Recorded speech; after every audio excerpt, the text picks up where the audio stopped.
You expected? It's better. It's better. It's spectacular. I love this school. Nice, thank you. I love this school too. Okay. Thank you, Dora. Thank you. Thanks for coming in here. How's the temperature in here, do you think? I think it's comfortable. Everybody's good? Yeah. Okay.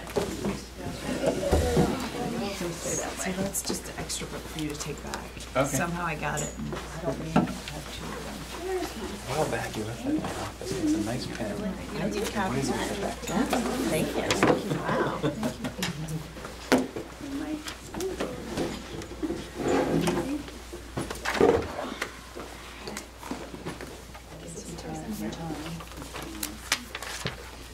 Hey, it's 6 o'clock. Alright. Let's see. 1, 2, 3, 4, 5, 6, 7, 8. We have a quorum. I'll call us to order at 6 o'clock. Chris is going to take our minutes. I'm watching her type right now. All right, is there any public comment? Okay. All right, I'll move on to the consent agenda. Is there a motion to approve the consent agenda? So moved. Andrew? Is there a second? Sarah? Sorry, who and who? Andrew and Sarah. LaPearl. All right, all those in favor of approving the consent agenda, please say aye. Any opposed? Any abstentions? All right. Next down to executive limitations monitoring. Our first action is to accept the monitoring report for 2.6 asset protection. Is there a motion?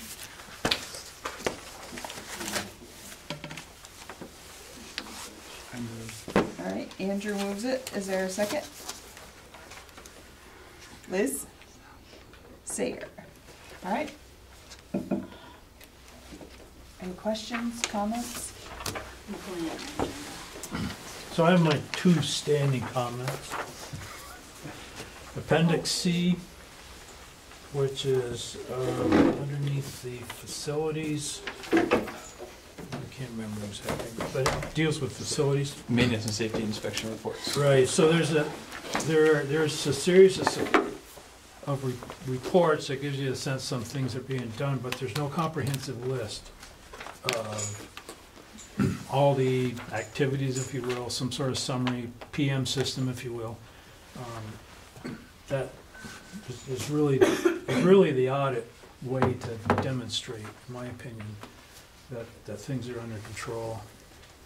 And then Appendix D, which is the capital plan, much improved from last year, but it's still very hard to. The formatting is very hard to read. You know, my first thing is to get a brain cramp on what fiscal year we're on. I do. And I don't know if we could gray out history or something like that. It would be so much better. But, so anyway, like I said, my two standing comments. And Floyd and I have spoken about the formatting of that document a bit, even just in recent days, and some cleanup that needs to happen, in particular, as you mentioned, with the past, and making sure that what's in the past are things that only actually happened, not things that we had hoped would happen but didn't happen, and some of those as well. So there's some of that work is in process. Thanks. Yeah, so I might duplicate some of this, but so being able to tell what was actual versus completed, Yes. and proposed versus actual and completed, and then at the very end, the columns, it's tough to figure out what they line up with and how they tie into either the construction $1 million that we set aside, or the capital reserve carryover, or the reserve fund itself. Hard to tell what. There's some places for funding mechanisms there, but there's not really utilized. Yep. And then maybe I know Joel has done this in the past. I think he actually did it last time we were here, but to go over sort of what we accomplished this year. You know, just here's the. When you say this year, which year comes to mind for you? So from this since time the last year to time this now. report was issued. Okay. And then I thought maybe that the improvements to the mechanical maintenance might have been a good piece of evidence.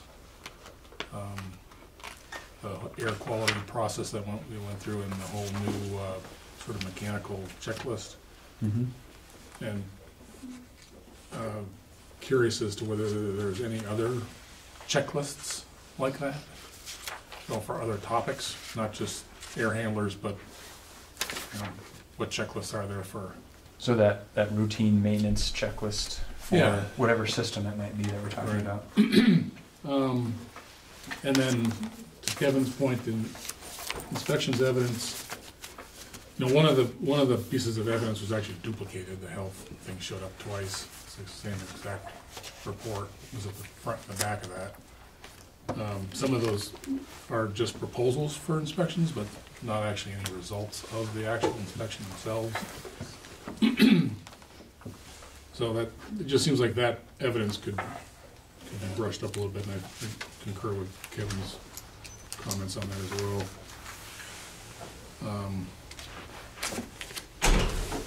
Under, the audit is part of this as well, right? Under the financial controls? Yes, I think so. So this is just sort of a curiosity on my end. The audit is provided as evidence of adequate internal controls, but the audit itself clearly states it's not an opinion on the adequacy of internal controls. That's their boilerplate CYA at the front of the document. Mm-hmm. I'm just curious if we've ever considered having a third party look at internal controls, just as a, you know, an outside party looking at how things are. I know you have that little checklist from the state, you know, are you doing this or that? Can anybody Right. sign a check or whatever? Yep. Is there any other third party kind of thing that any other school districts do to Mm-hmm. supplement the fact that the auditors are not giving their opinion about internal controls? Can we get somebody to give us an opinion? Right. Just curious. And then IT security, almost the same comment.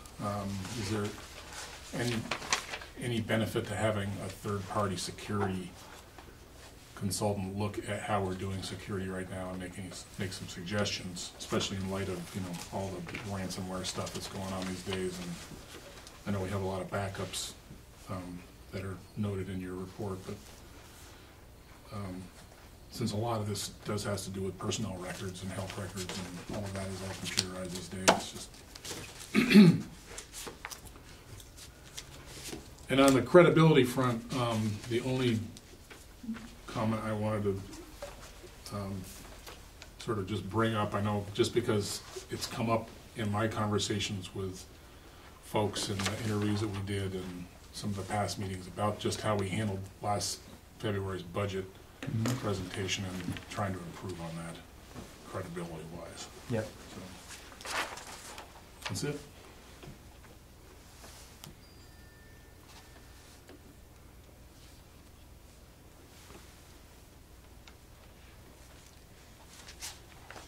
Anyone else?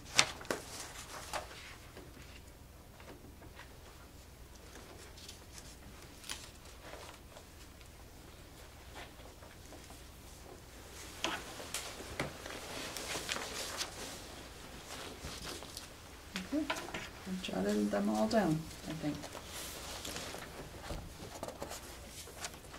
Steve, did you have the worksheet? I know, Kevin, you usually hand me the worksheet.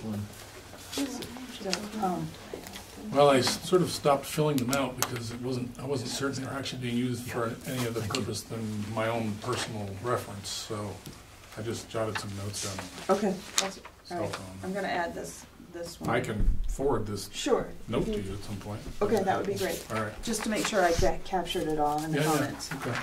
Okay. All right, so, just a thumbs up here. Based on the information provided, does the board find that the superintendent's interpretation is reasonable? Okay.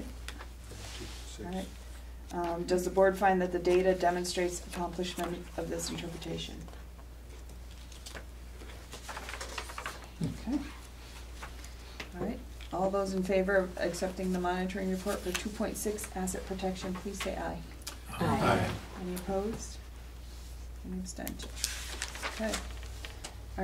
Our next item is to accept the ENDS monitoring report with the revised plan to become compliant. Is there a motion? So moved. All right, Steve. Second? Second. Sarah. Okay. Everybody get to read that?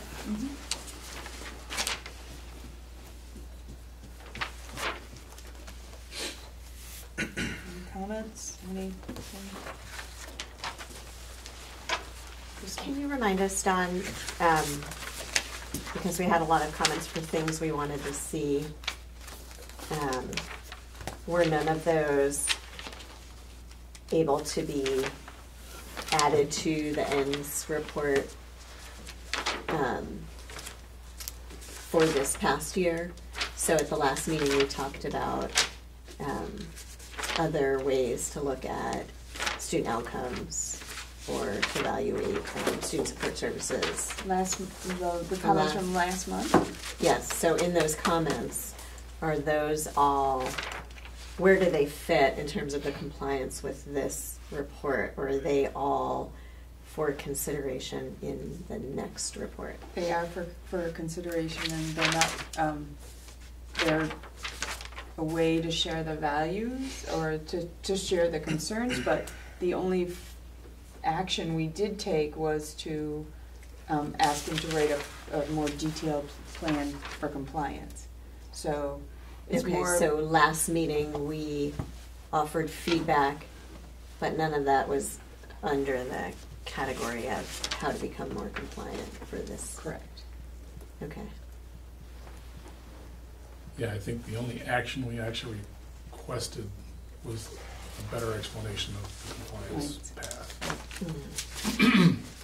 There was a lot of discussion about different things that we could do to improve the report, but they weren't, we didn't make it mandatory. Right, and we typically wouldn't define Patrick's interpretation or the evidence he uses. We might wonder, like we pose questions, like I wonder how you'd see this or that, but to be specific about the evidence, then we're held responsible because we've taken the sort of the power for Patrick to figure out a way to show it to us. We've said, this is how you will show it to us, and then we become responsible for direction that is that specific. Because that's more of how he does it than the piece that we are the values and overseeing that those values are reflected. So we can say we see this as missing from the interpretation. And based on what we hear from our community, that they say, we want, that we really value this. And then we're checking to see, we're not really seeing that. So we're gonna have a conversation with Patrick to say, we've heard the people say this, we're not really seeing this, how can we see this? And Patrick is gonna go right, and so find a way. we talked about that last time, right? And there were specific things we said we wanted to see more of. Right. And sounds like what you're saying is, and then it's up to Patrick and his team to decide how they're going to provide evidence for that. Okay. So that is all for future. That is not for what we see now. Right. Okay. And I think part of the challenge for me on the receiving end is there were a number of different board members who individually said a lot of different things at the last meeting. And that's all information for me to sort of take in, but in terms of knowing precisely what is expected from the board as a whole, that's where I need board action to give me the clarity I need to know exactly what I need to do. And I don't recall, the only board action I recall, and we have to go back to the minutes to see, was directing me specifically for a more robust summary about how to become compliant, which is where I focused my energies. Caleb. Well, I really appreciated what we're seeing this month, and I think at the same time it doesn't necessarily it doesn't necessarily give a roadmap to, this is definitely how we're going to achieve certain ends or get to a certain percentage, and I think we might have discussed a little bit last time, if we have aspirational goals within our, what we want to see in our ends policy report, then we may never get there to a certain degree.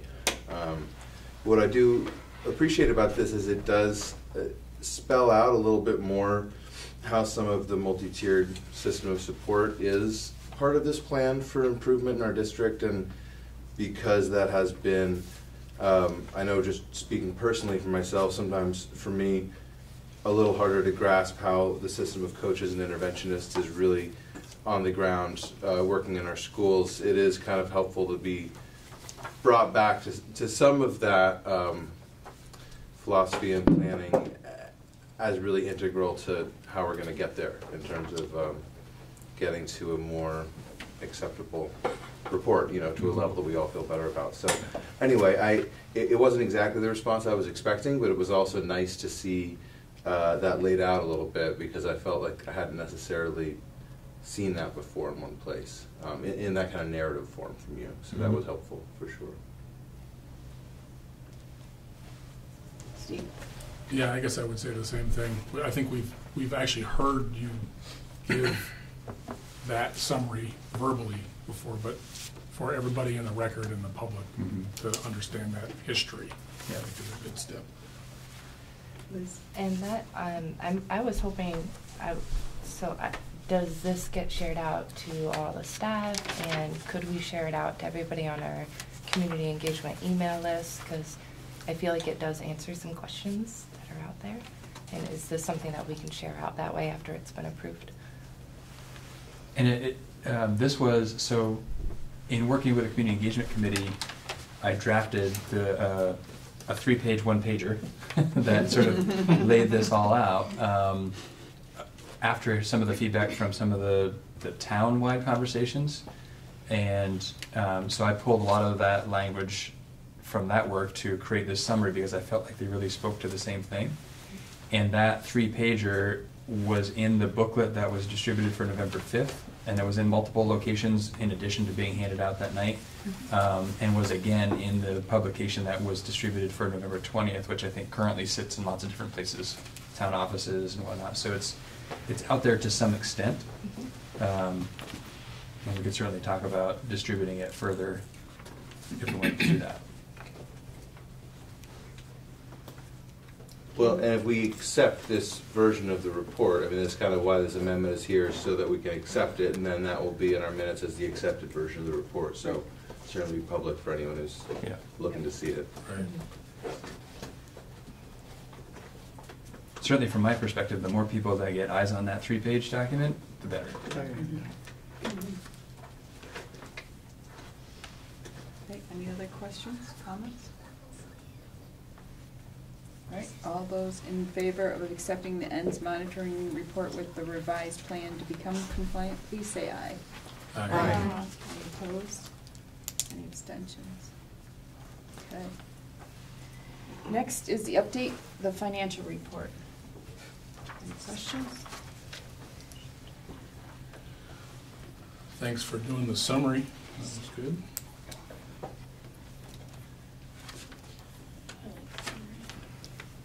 I think my standard promise to you is it's not accurate, right? It's still very early in the year.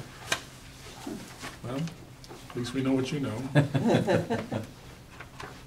So I'm thinking that we committed money, so the far right-hand column, that's uncommitted money. My recollection is we committed money far faster last year than it seems to be going this year. I guess, is that a good sense to have, or? I'm not sure how accurate that is, and I don't know if that's true. There's no rhyme or reason to it to sort of explain that one. I think it's just a matter of when are we able to encumber certain things that has more of that money earmarked and less of it not earmarked for something. The note about the capital carryover, I'm assuming that it's, what you're referring to is sort of an accounting maneuver made in the spreadsheet, simply to note it down below, and that's what counterbalances the deficit noted above. Correct. There's really no, You just draw an arrow. it's not like there's a across giant change order going on, it's just, No. No. just an accounting step.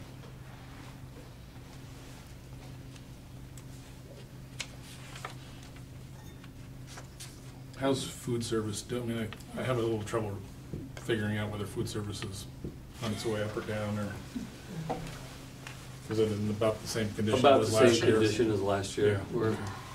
We're In the same boat we always are. a little, with some movement getting better in terms of bringing the buildings themselves into working more with food service from an accounts receivable standpoint. That's our most dangerous position, you know, that we're gonna feed kids. Yeah. And we're not gonna hand them a cheese sandwich. Right. And, Yeah. you know, But continued efforts on the collection part, right? So trying to, like, knowing that's what's going to happen, and if that means that money is to come out of the general fund at the end of the year to cover that, if that's what's going to happen.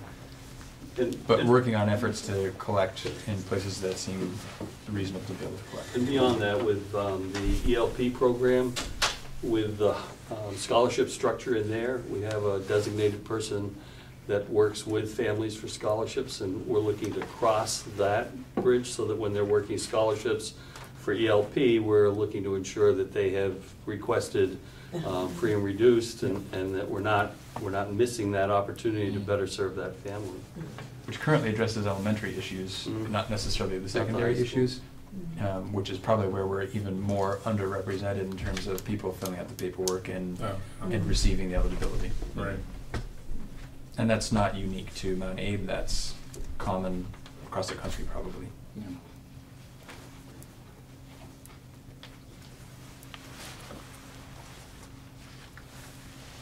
Any other questions regarding the financial update?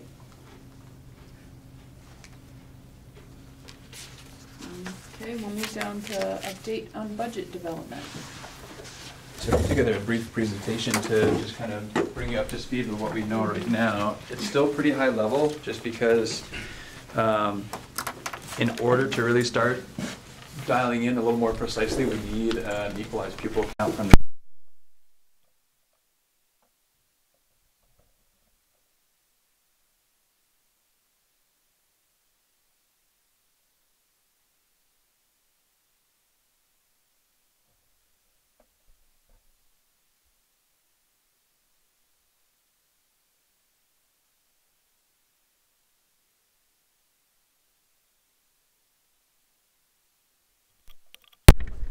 thinking about the December 10th meeting as well. If we don't have equalized pupil count, we can't give really detailed information yet.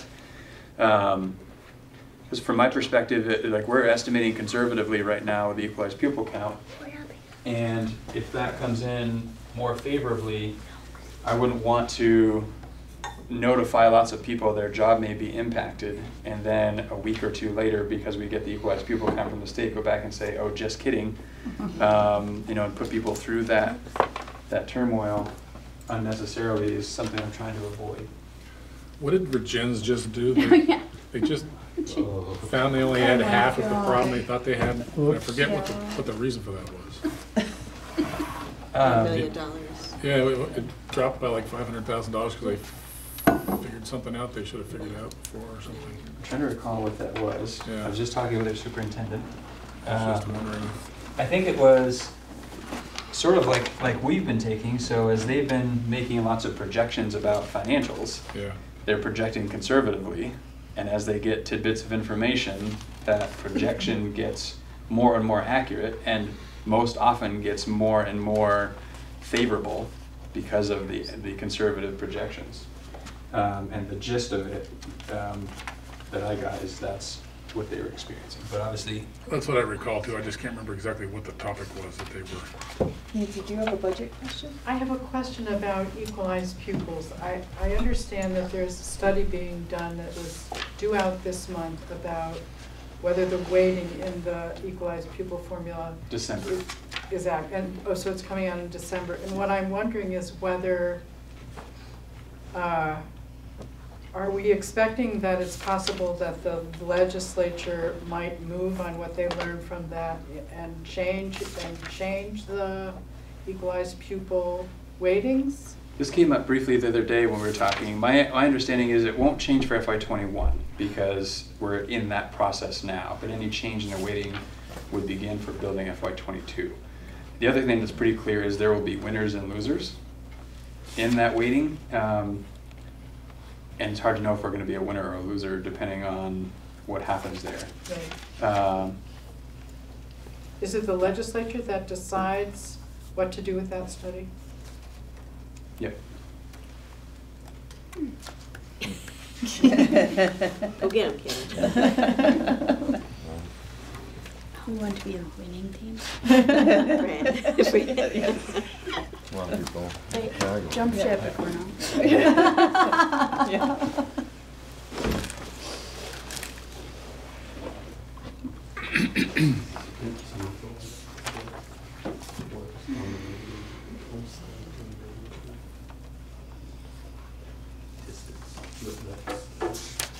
Scarcity. I was just going to say, can you? Because of the impact. Did you give it to me? Yeah, I think it should. Sort of a distance of It transfer. was there earlier too. I know, I had it all ready to go. Of your district. Some people lose where they're. Did you shut it Dawn, completely down what- and start it up again? When did the equalized pupil numbers finally come in last year? Or Is there Power saver. sped, right? Power saver codes. They didn't come on the Even whether high like school, they high said. school designation. I mean, it's like the most important number, really, in terms of like your budget building, in terms of what's going to be facing the public. Yeah, Years it's ago, like- in Moncton, like a whole year in class. And the next, we had this windfall, they found 40 equalized pupils that they somehow it did. So we had this like lump sum of money they gave back to us, and then at the, when the year had already gone by, so we were able to start a little reserve fund, put that in, because we weren't expecting it, just came, but they made an error, and that was once. That one. Good news. Right, a lot just driven by that number. Yeah. You can imagine. Curious what holds it up at the And I state live in level. Yeah. Knowing that Thank you. the want longer some you lights wait, off? it puts every Let's board. give it a second to come on. Again. Yeah, I don't understand, like, even after all these years, why it takes still so long to get that number. It's that set amount of time, and they're looking at. Because we have to send them data, right? Yep. And they have to collect it from every district, then do their fancy Could we just hit I present? think Vermont does where schools tend to do their budget development fairly early in the year compared to some place. I think that's part of the crunch is that our budget There we go. development We're in happens. business. And is that bright enough? Can everyone see that? Early. Sean, is that good on your Some end? people wait till later in the spring in other states to. Right. Which, so I think. All they're right, kind so of again, we're pushing- staying pretty high level because we can't drill down far yet. But I wanted to try to make the connection between our work around this budget and the conversations we're having as a community and thinking about our financial challenges, long range. So this is phase one of this challenge that we know we're facing, of trying to improve outcomes for students and doing so at a cost that's deemed acceptable by the community.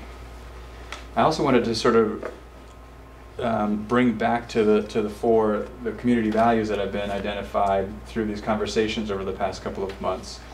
And this is, at least according to what shows up on NEAT TV, this is the community values ranked at the last meeting by what did we figure, 180 people or so, Krista, was that we're at the last meeting?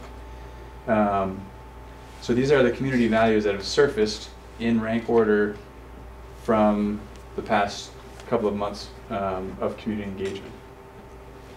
And what I heard in a number of times over various conversations is the recognition pretty consistently that these community values map really neatly onto our 4 goals from our strategic plan.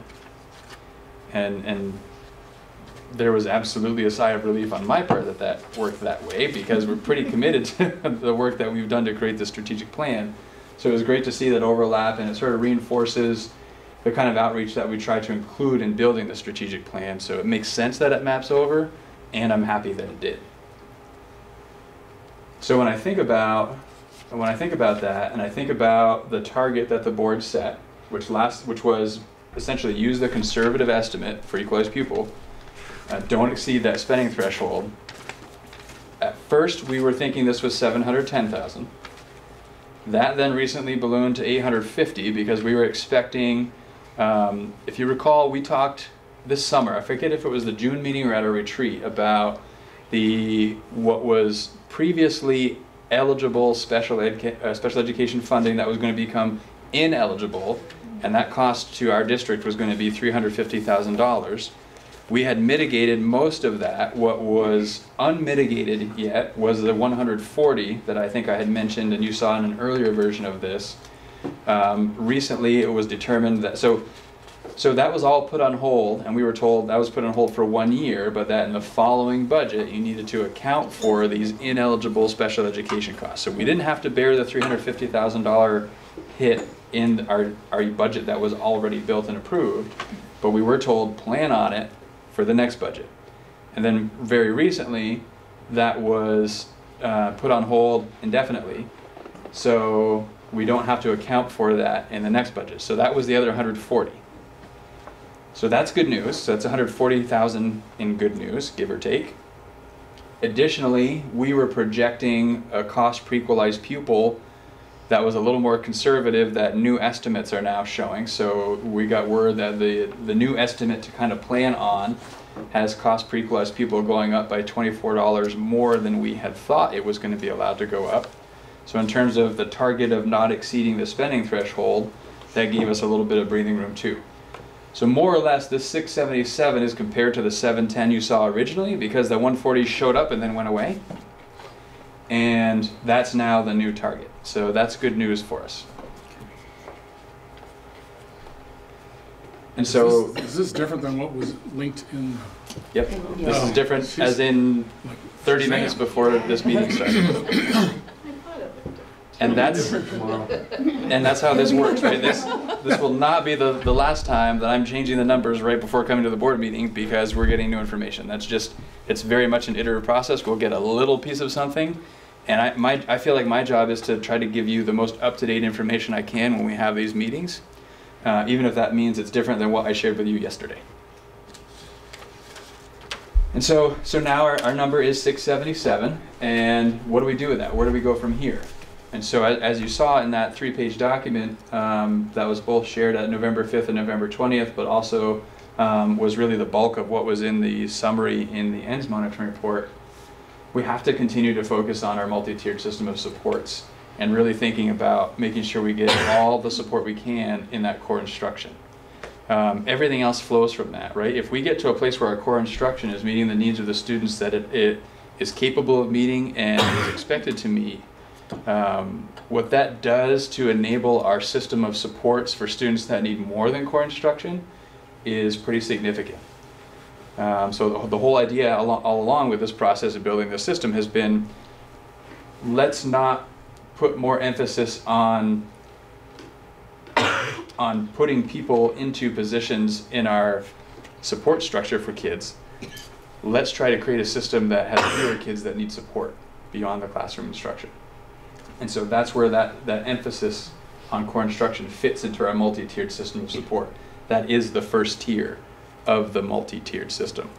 And that's the most critical tier, and that's why we have to focus efforts there.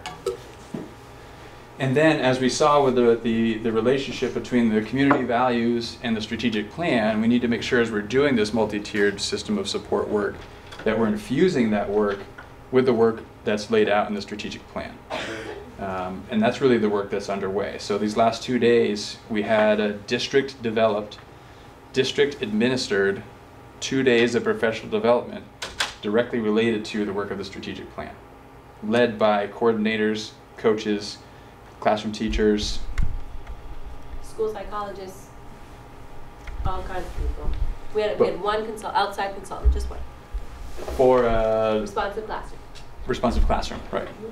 And maybe a first aid and CPR was outside as well. Yes, you're right. But even now we know there's in-house expertise there. We have in-house trainers that can train people, so we may be not subbing that out. So developing the expertise within the organization obviously is great from a cost perspective in terms of delivering these PD plans, but I've had lots of conversations with teachers over these couple of days where this little workshop that they were in, the instructor who delivered that information to them is either down the hall or in another school in their district. So if they had a question about something they're trying to implement that they learned in these 2 days, they know the person, they're face-to-face, they're an employee in our district, and they can have a conversation with them following up. That's a little trickier if we're hiring consultants to bring this in, or if we've sent somebody out to a workshop somewhere in the state or in the country. So building that in-house expertise, it's great from a systems building perspective, and it's been really, really, really, it might not even be quite enough reallys, well received by our staff. People are very appreciative to have had the experiences they have. And this was the second time we've had this 2-day workshop model, and this looked different than the first, and I'm sure the next one will look different from today. So that it will continue to evolve and get better and better as time goes on. And it fell asleep. Yeah. Do I need to- Oh, there we go. Can I just add, what's not different from August to today and yesterday is this idea of differentiation for teachers. We're trying to create these workshops in a way that is responsive to what they're asking for, but we also know are directly connected to our 2 priority areas in the strategic plan. So it's a very, it's an exciting craft to be able to do that, right? So I know I really need help in differentiating for my 2nd grade math students, and here's what I know that they're missing. And we have an expertise in learning, proficiency-based learning, K-12 curriculum goal, right? So how do you get from this grain size to that grain size and make sure that everyone's needs are getting met and our alignment is happening? So it's been super exciting. We've got some amazing leadership in-house, not only with coordinators and coaches, but also Mount Abe teacher leaders have stepped up to take more of a district role, and administrators. We had a couple of administrators providing workshops these 2 days as well. So it's been a great balance of a lot of different folks with expertise to come forward and share with one another what they're doing, and then the craftiness of the rest of us kind of watching how it's all kind of coming together to make sure that we're also moving the collective forward. Very exciting. 42 workshops the last 2 days. Can't believe I'm here. Did people choose? And upright, sort of. Did people choose, Katrina? They do get to choose. So like in August and these 2 days, we did identify one. For these 2 days, we identified one. Last time we identified 2 required workshops. So a couple that we really feel, and by we, it's that really the admin team makes the final decision, are foundational PD that we want to make sure everybody has. Yesterday and today's was around reflective practice and providing feedback to not only our learners, but also us as colleagues. So that was one that we felt was pretty important for everyone to have. We are looking at potentially for the next, we only have one more full day. We don't even have any more 2 days. It's like making me sad. I want one more. Just give me a 3rd shot. But we have a full day in March, and we're looking at a potential workshop that will be required by all. Many have already taken it in engagement. So something that teachers can learn skills for that can be transferred across all settings. That's the trick. Like we don't want to require something that isn't applicable to me as a PE teacher. I want something that I know I can use in my classroom. So, but for the most part, it's all full choice. We try to infuse a little wellness in there for yourself, some personal renewal time, and some lunches. Feeding people is a huge thing. I really wanted everyone to feel like they were at a conference and not, you know, I mean, Mount Abe's great, but not just at Mount Abe. I wanted them to feel like they were being well cared for, and that's the feedback we've been getting. All right, I bought you as much time as I could. I can talk longer. It's really not that hard. I'm so excited. I have another computer in the car. Enough of us have our computers. You could talk us through it from your computer without us looking on the screen. Yeah, right? and the rest of this is, some of the numbers on the tax rates have changed some, but You can do this for this if you're on this end of the table. yeah, and actually, because it was shared with you, Is that the same one? it's the same one. So because it's live, so when I made those updates, it updated it for everyone with the okay, same yeah. link. Does anyone else need to Where do we go? Sorry, Sean, that doesn't help you much. Just go to the. I have no idea what's going on, so. Do you have the agenda email? Yeah, Kevin? So I don't know if this is all kind of off the wall stuff, and I don't know if this is the right place to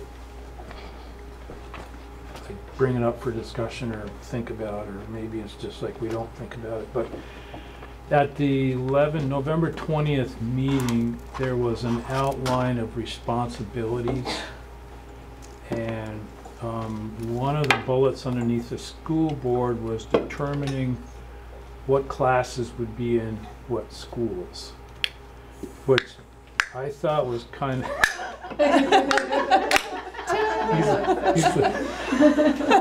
Thank you. You see my finicky.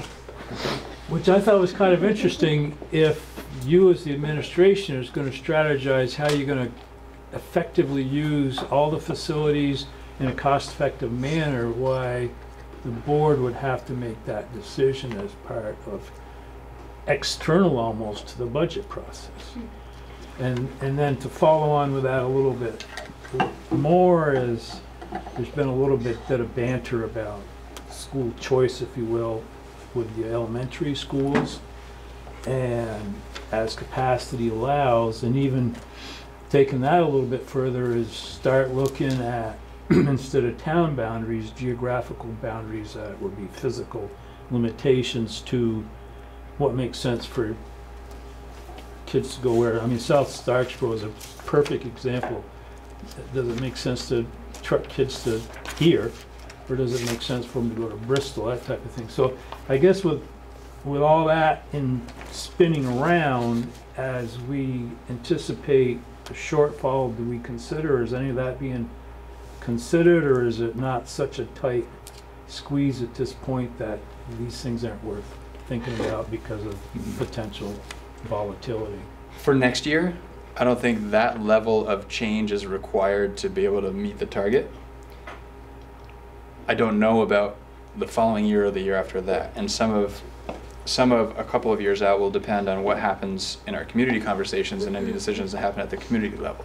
That may be something we'll have to think about to meet budget targets in future years, but I don't think we're there this year for this coming budget. And in terms of coming back to the original question around your curiosity with the decision-making authority, that's how it's written in the Articles of Agreement for Act 46.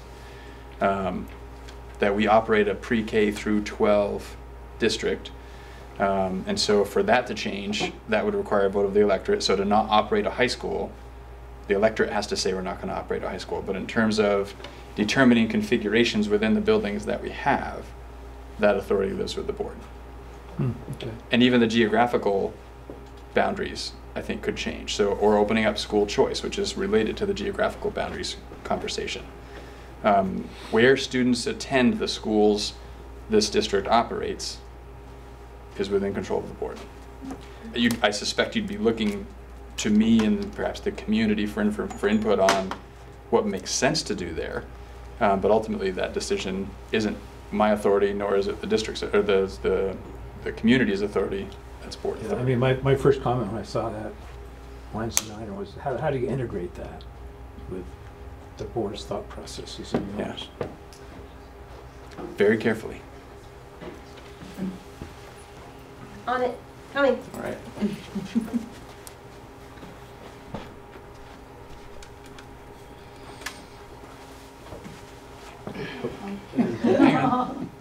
Oh, I don't know why it says that. Sean will. All right, so we've covered that. So where does the money come from? So if we're thinking about it exclusively personnel, and there are going to be places we'll look outside of personnel, but just to think of it from the personnel perspective, because when we're talking about hundreds of thousands, that really only comes from people. That's the bulk of a budget. And so like what we saw the other day, what you saw earlier, if it were all administrators that we were looking at finding that 677 from, that equates to about 5.8 administrators, or 8.5 professional educators, or 15 support staff. So that's how that works. Obviously, if we were thinking about a little bit of each, that changes it. So that's sort of the numbers of positions we might be talking about.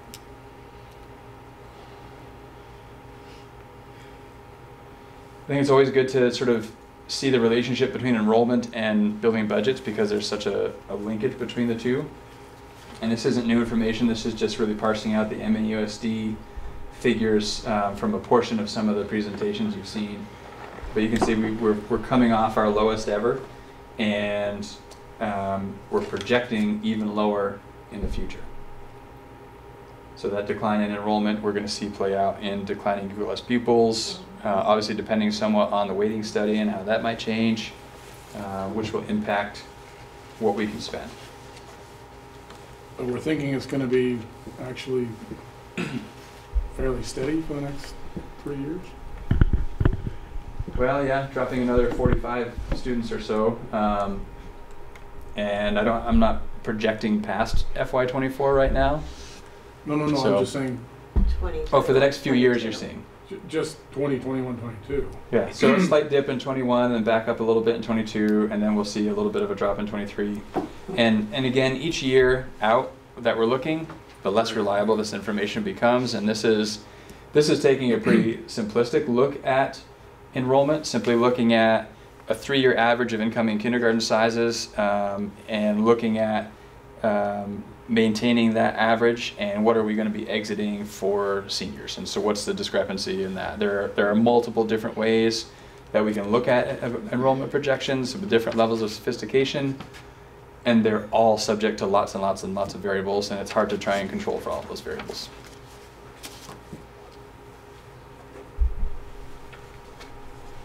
So obviously when we're talking about the numbers of students, we're thinking about staffing. Coming back to those class size guidelines that we have as a reference point is really useful.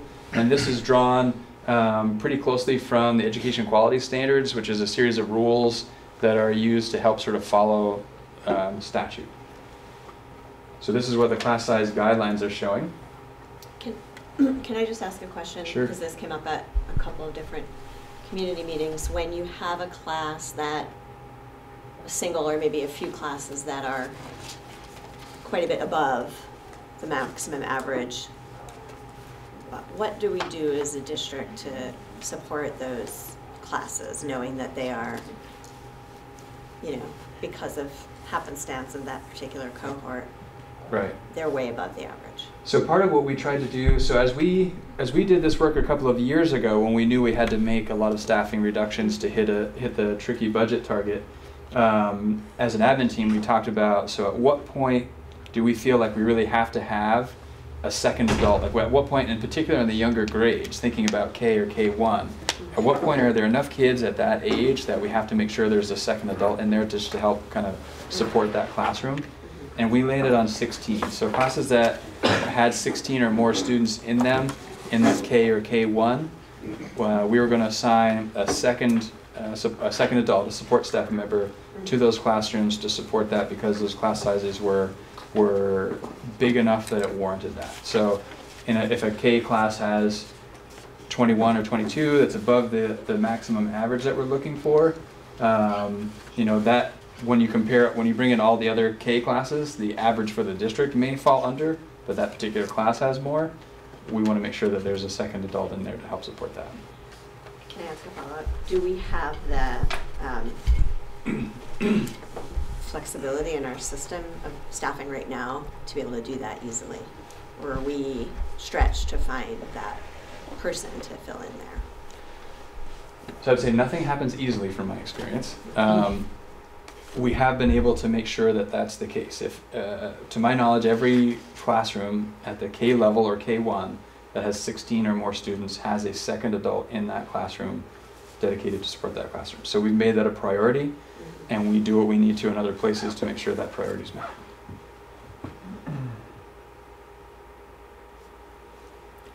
So those are the guidelines.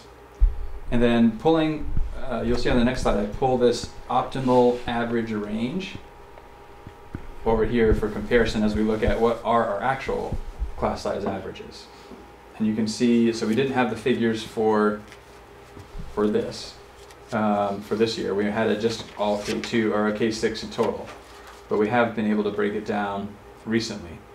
And you can see that for K2, we're at 17. We're down a little bit from last year, but we're within the range and toward the upper end of it. At 19 for 3-4, we're just over that optimal range, the upper end of that optimal range, and was true of the year prior. And then for 5-6, we're well within. And 7-8, we're on the low side. And then 9-12, we're kind of right in the middle.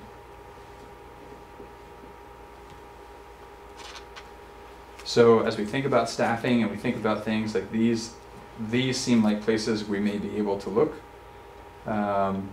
These don't really seem like places we can look because we're sort of already in the upper end of the range that we want to be in. So we do use these guidelines. They certainly do influence the work I'm doing, building principles to try and make some difficult decisions, but staying within the average class size, within the guidelines. The only problem with that is if those are the areas you look to, 7-8 this year is 8-9 next year, so, and you can't really follow the bubble. Right. It's also tricky when you get to the secondary level because sometimes personnel equal programs. Right. Right? If we reduce a 3rd grade teacher, we're still going to have 3rd grade. If we reduce a science teacher, we may no longer be able to offer a science program or a science course that we have historically been able to offer. So that becomes a really tricky thing to figure out is how do we make the reductions that we have to make to get the budget target that we need to hit and do so in a way that impacts students and programming and supports as little as possible. Are you able to, so we directed you to present the most conservative based on, you know, the ever-changing target. Right. And that would require reductions, we assume. And is there a way, in the way the timeline works, for us to know? I guess we can't really know that specifically, the fallout, because that gets into personnel. You know, I guess I'm just wondering if we would contemplate a higher budget target if we knew it meant not just numbers of people, but programs. Exactly.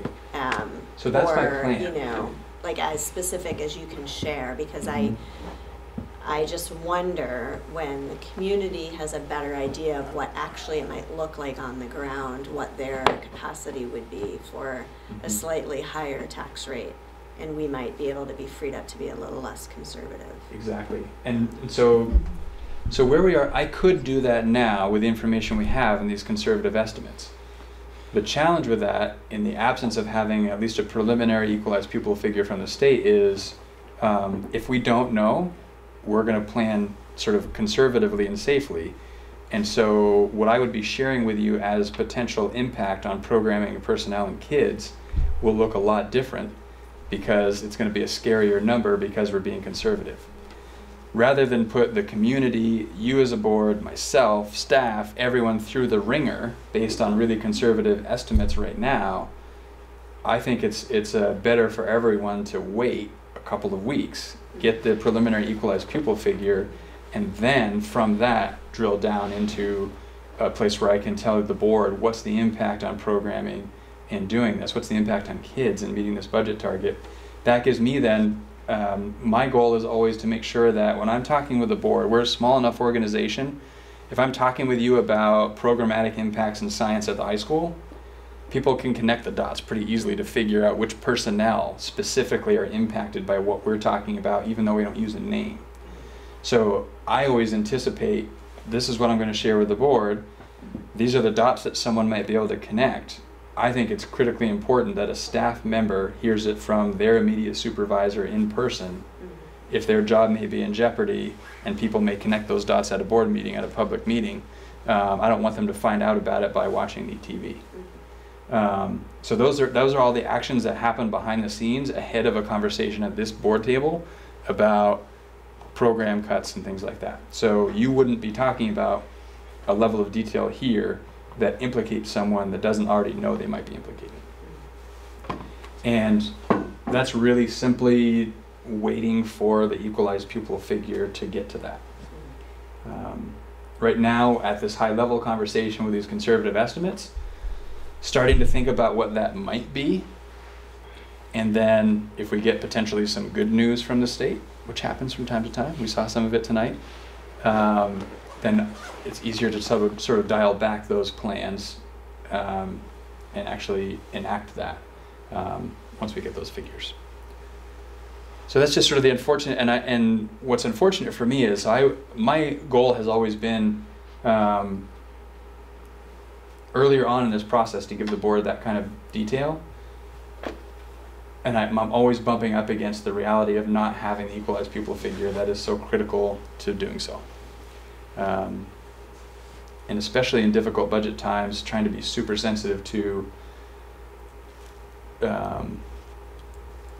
what we share with whom and putting people through some really difficult times unnecessarily.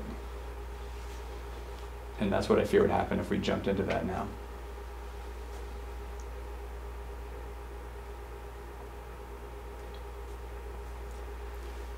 I mean, I just want to check. I'm fine with it, but Nancy has a question. Sure. Okay. Do you think that you already have all the information you're going to get about retirements? No. And I have no idea what more information I'm going to get about retirements. But I know that the notification date is January 10th, so we have more than a month and a half before people have to notify. And you know, we hear murmurings about people thinking about it, talking about it, people inquiring. We have 3 confirmed that the board took action on tonight. There are more people, I think, considering it, but whether or not they decide it's time, I couldn't know. Thanks. And I certainly appreciate those folks that do decide early enough that it can be factored in early enough, and it's fewer people that we have to put through the ringer. So these are what the numbers really look like. So this shows what's happening with total expenses, revenue, and then ultimately what that means for our education spending, divided by our equalized pupil, giving us that count. So that 18,756 is precise. So as you can see in this bottom right-hand corner, what you've seen in this presentation shows our spending ending at 18,756 per equalized pupil, and that is exactly what the current estimate is for the allowed spending per equalized pupil before penalty. And really, ultimately, what this boils down to that's critically important is what's going to show up on the ballot, and that's this 4.76% increase per equalized pupil. Again, these are using these conservative estimates. I think that's probably a higher number than any of us wish was going to show up on the ballot. What's interesting, and I didn't include this in past years, but I thought it was good now, just to see what's the overall change in ed spending, right? So year over year. Ed spending went up 2%, or goes up 2%, assuming we make the reductions that are proposed here with that 677 reduction. I think most people going to the ballots and seeing a 2% increase in ed spending would think we're being fiscally responsible. People that see 2.5 times that might question whether or not we're being fiscally responsible.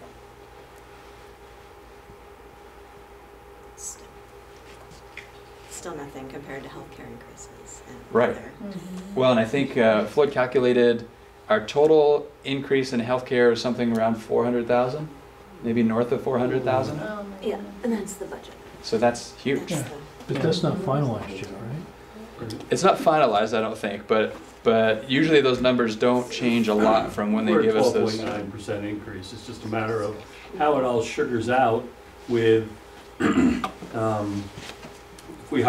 if we have a position that's single and we hire married with family kids, then it's still a moving target, you know. So an apples to apples is north of 400. And the 400 accounts for some of those changes as well. That's not all just premium change, but that's people selecting different plans, and all of those things boil down to it costs us about 400 grand more for insurance year over year. But I'm under the understanding, I could be wrong, but I'm under the understanding that there's statewide negotiations for this coming budget year. Well, half of this coming budget year, because the healthcare is. No, they're in arbitration. Right. is my point. December 15, I think, is when that's supposed to have been decided by the arbitrator. Right. But the trick is the healthcare year is the calendar That was a year. calendar year. So we negotiate for a school year, so it's a bifurcated year. So we're going to be negotiating for a contract next year that maintains our current healthcare for the first half of that year, and then transitions to whatever the new healthcare is going to be for the second half of that year, which is exactly what we did last year from the prior year when we changed plans. It's really fun.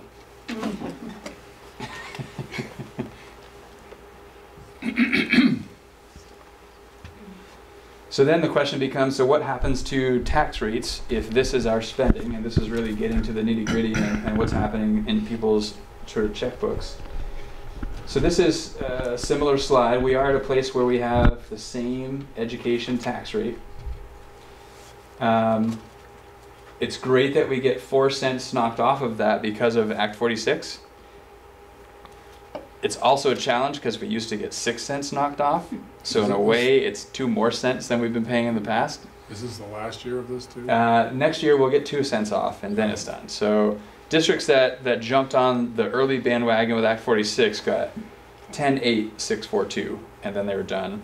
We were in year 2 of that, so we got 8-6, projecting 4, and then 2, and then we're done. Then you can see what that adjusts to. Factoring in CLA gives the property tax rate for education for each town. That's all fine and dandy. What people really want to know is, what's it mean for me? So these figures are showing with this decrease, and these were just updated again right before Joel left the office, or Floyd left the office to come here. So per 100,000, these are the estimates in terms of how much more people will be paying in taxes with this budget. If you're not income sensitized. Right. So this is, I should say, this is what you can expect to pay for the 1/3 of the state that pays based on their property tax value.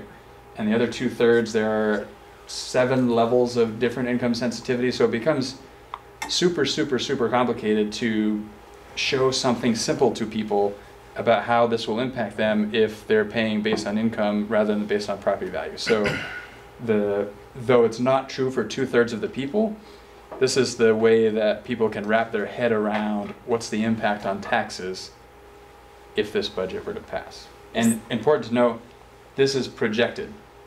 Again, these are estimates on top of estimates on top of estimates. The reality is the yield won't be set until the summer after all budgets have been passed and the state knows how much money do we actually need to generate. Then we can figure out what we have to set the yield at to be able to generate that amount of money. So I always make sure to say that many times because some people say, you said it was going to be, well, we projected it to be. And is our county or our district similarly 1/3 and 2/3 as far as statewide? I haven't seen information specific to our district, but I have no reason to believe that we're any different from the statewide. Our demographics are not skewed dramatically one way or the other in terms of if we think about free reduced lunch as an indicator of income sensitivity, we're around 33 or 34% as a district. That's comparable to Addison Central, which is the Middlebury area. I'm less familiar with Addison Northwest, but I have no reason to believe that's an outlier in the state. And also, I'm a renter, and I just would note that this doesn't mean that your rent won't go up $60 this year. Yeah. So no that doubt, renters you pay might this. have income sensitivity, but if you're a renter, you're not. That doesn't really. Yeah, chances are the owner of the property isn't eating the tax increase. They're passing it on to. As a renter, you're penalized because Sure. you don't get the homestead. Right, you don't get the benefit, but you're likely paying some or all of the tax. So I just did the numbers for a $250,000 house in Moncton. It's $1,277 a month. At this rate for someone that's paying 100% of their taxes. That's so at a $250,000 house, I don't know what the average house in Moncton is. Somewhere around that, maybe a little higher, but so it's less than $13 a month. So More. explain more, Mhm. right? But explaining it that way to people, I think, is a little more manageable than numbers and percentages and whatever. So $13 a month, Well, that's fine for someone that's got $13 a month, but Right. when you're in a Right. low-paying Well, job. I completely and understand that. You don't need, all that I mean, kind I of completely stuff. understand that, but I'm just saying that's a little more manageable of a bite. And if you can't, but that's only people paying the 70% of people in our district that don't pay it. That's 30% of people in our district that are paying full ride. In Moncton, it would be about $13 a month. And my guess is that that 30% of people can probably afford $13 a month. Probably. Maybe not. If they can't, that's awful. But so I don't know what percentage of people in Moncton won't be paying that $13 a month if their house is $250,000. So I understand that, but that doesn't sound like all hell is going to break loose to pay $13 more a month for most people that have to of the 30% that are going to pay full ride if they have a $250,000 house, and then we can extrapolate up from there. But I would say that my neighbors generally that's probably how much their houses are worth, if not less.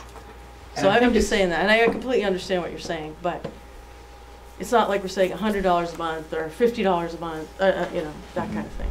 Just want to make that point.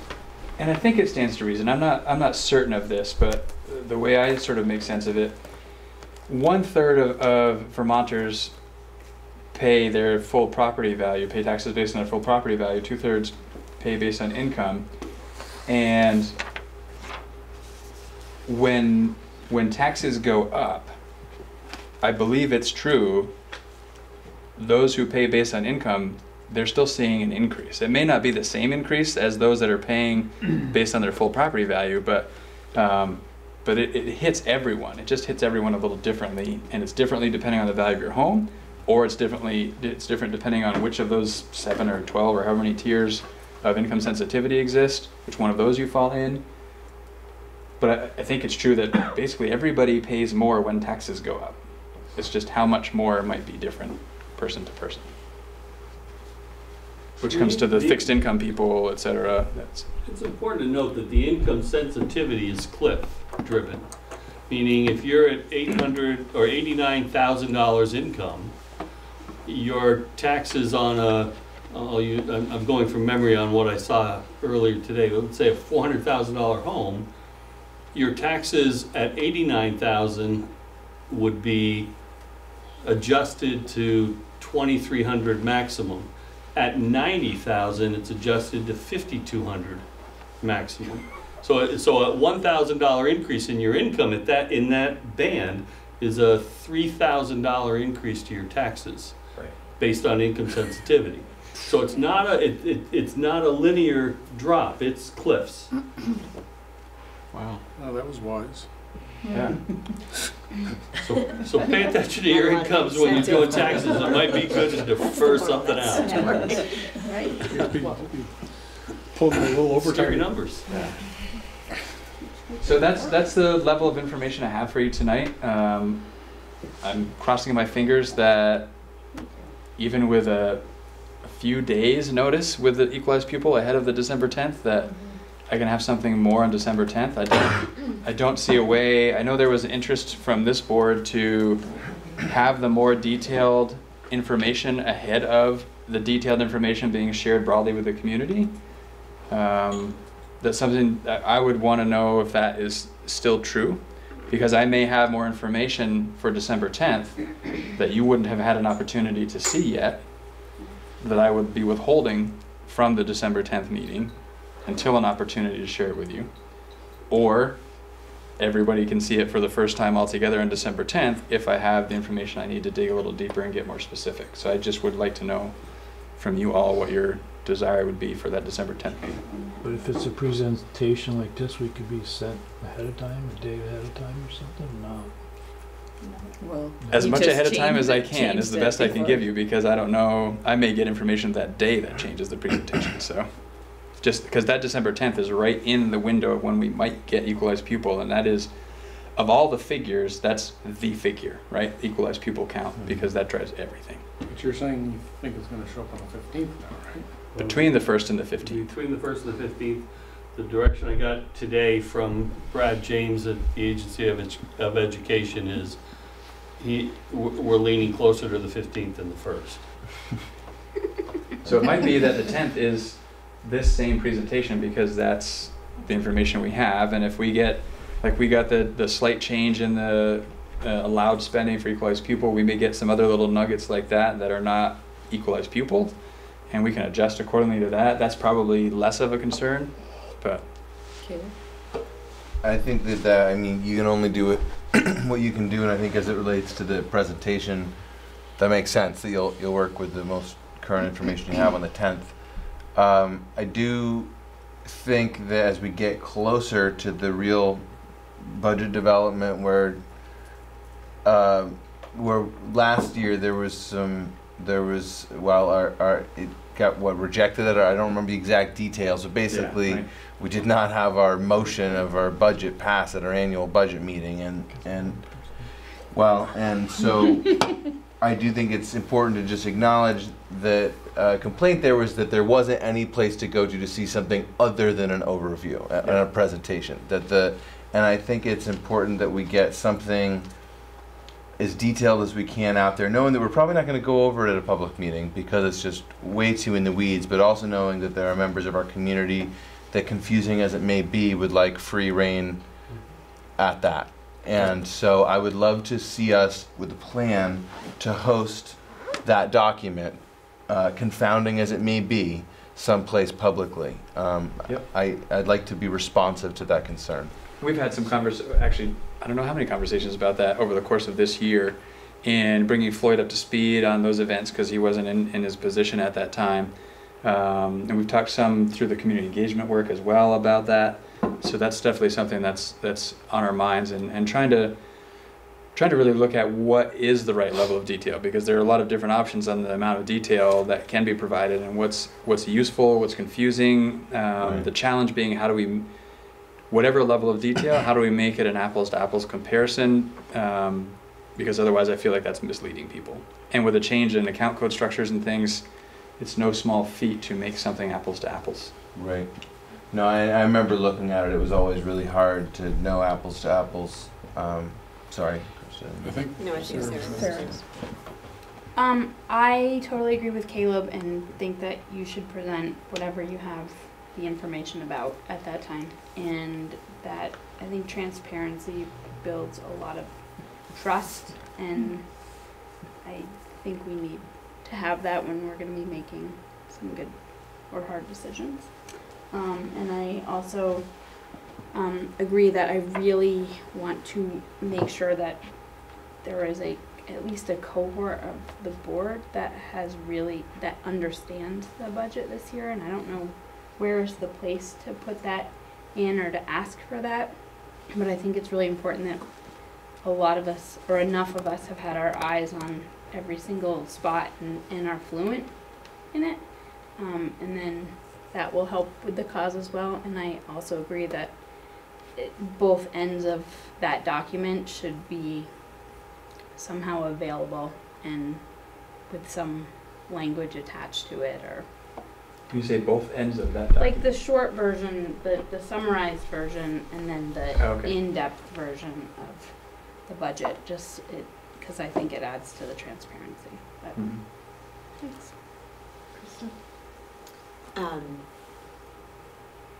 Yeah, I guess I was thinking about what our goals are for the public engagement, and that would help us inform how we present it. So can you remind me if we said for sure we're going to have 2 budget information meetings, or did we not say we would have? So we have the one in December, and then we have our annual meeting, which is in February. Right. And so I was thinking if we were having 2, this first one might be more just sort of a general contextual meeting and gathering input. I mean, if it's a true engagement, it's not just presenting, it's gathering input, right? So that might free us up from having to be worried about the level of detail. But I didn't know if we had that January scheduled. So that was the first thing. And to Sarah's point, and I've mentioned this to you guys as well, and I agree that as a full board, we need to be conversant in aspects of the budget, but I think it would be really helpful for trust and for transparency if we had some folks who could speak more to the level of detail that maybe we all don't have the time to engage in the number of board meetings we have about the budget. Because I don't think it's great if none of us can answer any of the detailed questions, and I know it's a little tricky with policy governance, I understand that, but it's a really important part of what we're responsible for. And I just don't, I want to be as prepared as we can be. And I think that, similar to how we've done community engagement, like making sure we're doing it really well, has meant all board members participating in some degree, but several board members working on it more specifically. So those are my thoughts about that. Andrew. So you're looking for a directive from us, Patrick, about how to proceed with this? Yeah, I just want to have some clarity. So my current understanding based on prior board comments and thoughts were, don't show the community details about the budget that the board hasn't seen yet. So it's just a check to see if that still stands true or not, because of when I anticipate possibly receiving more information that I could update what I'm sharing with the community. And it comes back to Krista's point. If that's not the point of the December 10th meeting anyway, then the details don't matter, and that's fine. Then the presentation you see is effectively what the community will see for the contextualization. And then we need to think about what kind of input or feedback are we seeking, and how do we structure that. Was it the same meeting last year where we had the issue with the budget? People were asking about line items? Or was that? That was different. That was the annual. That was the annual, meeting. but Okay. different than the December one. Yeah, okay. I think it was, I don't know if it was the last meeting or the one prior, when we talked about having these community engagement, community forums, community engagement around the budget. It was in that conversation that I recall the board saying the board wants to see the details first. Mm-hmm. Okay. And I can respect that. And just wanted to confirm that's true still or not. Kristen? I mean, I don't mind if they're contemporaneous, if they both happen at the same time. Because we could, I mean, I think just getting numbers out is important. I don't know why us seeing it, we're not gonna, if we don't have a meeting, we're not gonna be experts on it right away anyway. I mean, we're talking about the March meeting or the February meeting where we want to have all that information to explain. These are just, informational meetings. So if we get information when the public does, it's fine with me, but it depends on what the group wants to do. So, kind of to recap, I think we've had 2 discussions now. December 10th would be the next one. We've sort of seen a format where we've said that we want to stay within equalized pupil spending. We understand that there may be some voluntary retirement risks as a result. That's in process. And really the wild card here, I think, is as far as new information that you would be presenting at the 10th meeting that we wouldn't necessarily know is if that equalized pupil dollar amount changes. And then the resulting shift of that delta number being greater or less or the same, which I guess I concur with everybody, the people that have spoken already, that doesn't seem like a big deal to me in this situation to afford the most recent information or the most current information to be talked about, as opposed to we start down this path and all of a sudden we end up 180 degrees somewhere else because of something. For me, it's more, I agree with what you're saying, and for me, it's more the dominoes that fall once we get the equalized pupil. So to show this is how much our equalized pupil changed, and here's the impact and the amount of money we need to find, staying high level there isn't that big a deal.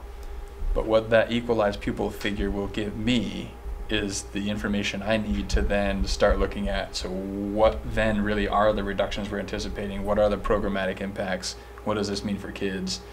And obviously there are multiple layers there of information that I would be more prepared to share potentially. If I had a week let's say the 5 days or so prior to December 10th, we get our equalized pupil figure. With the pre-work we're doing, I'd be able to provide some more of those details about programmatic impacts, etc.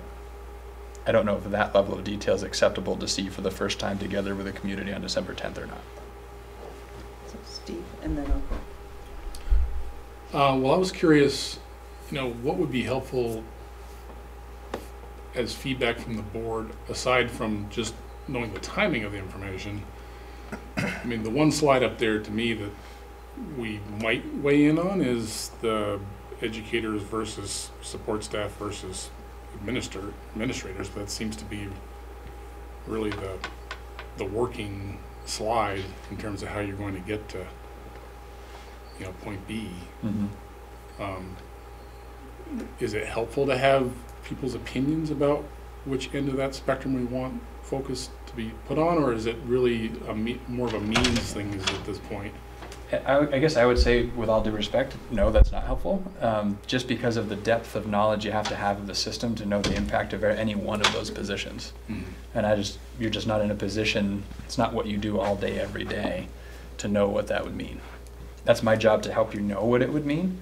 So as I'm going to make a recommendation for X number of different kinds of positions, I need to be able to inform you what that would mean for kids and justify why it's those positions and not looking in different, at other positions relative to building our system of supports that I talked about before, focusing on core instruction, tying to the strategic plan, which overlaps with our community values. So the slide really is more of just a general sense of the impact rather than exactly for us to respond to.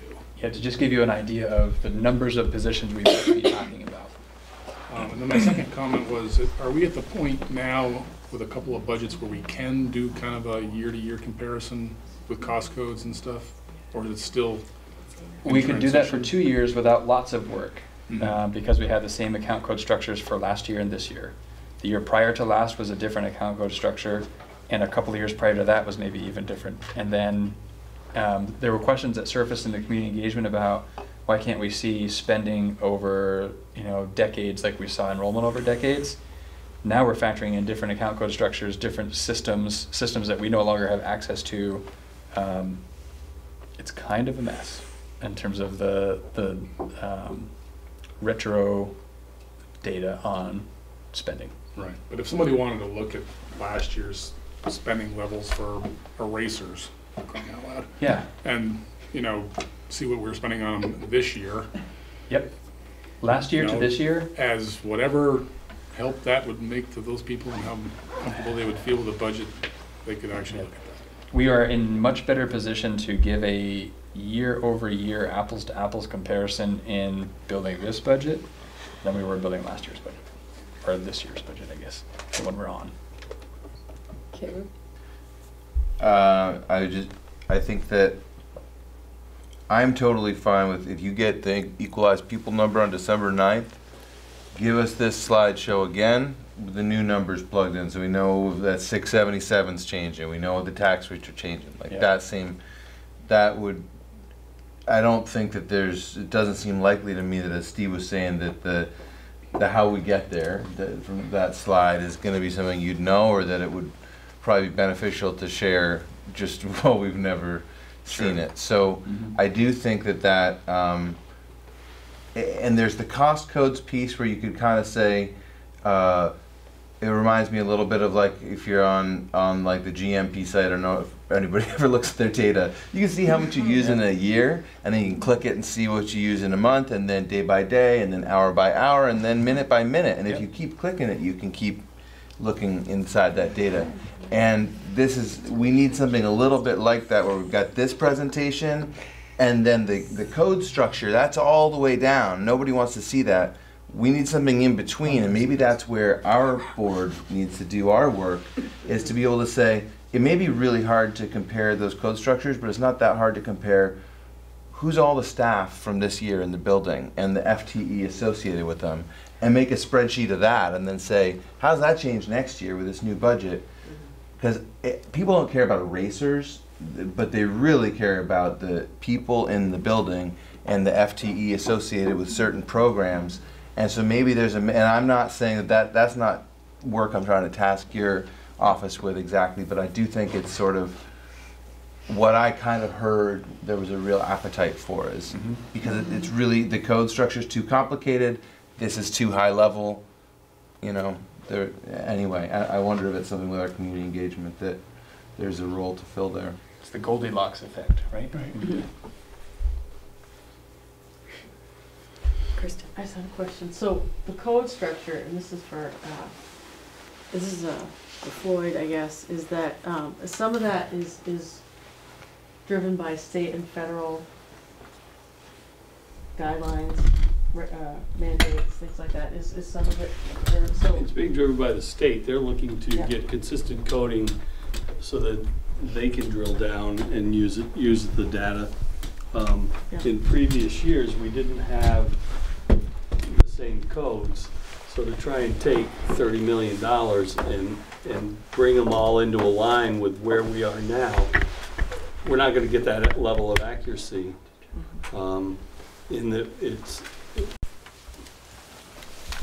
not going to tell us what we want to know anyway. You know, if you can't get deep, if you can't put the right stuff in the right box, you're never going to compare the apple to the apple. And if we as a team were to say, let's pull this all together and burn all of those hours trying to get to this unicorn that probably isn't going to be accurate anyway, I just think we can spend time better to be as accurate as we can with 2 years ago, last year, this year, and build going forward. So the coding wasn't your idea, or Patrick said it's the state. Right. It's not like we're trying to. And it's going to get more exciting because the state is mandated that we're switching our accounting software.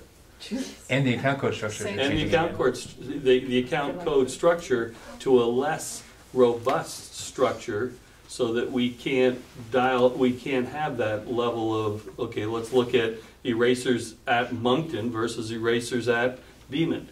We're going to have less ability to do what we're doing now going forward.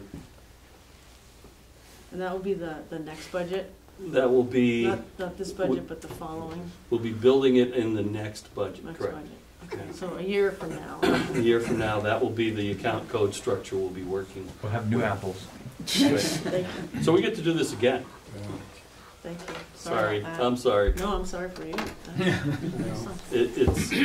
I understand how hard it makes for you as a group to be able to compare and explain when there just isn't consistency with the way that we can pull numbers together. It's worth noting Floyd had dark brown hair when he started this job. A couple months ago. Yeah. Thank you. It's fascinating. It truly is it's interesting. I'm still saying fascinating, so that's good. We'll get it.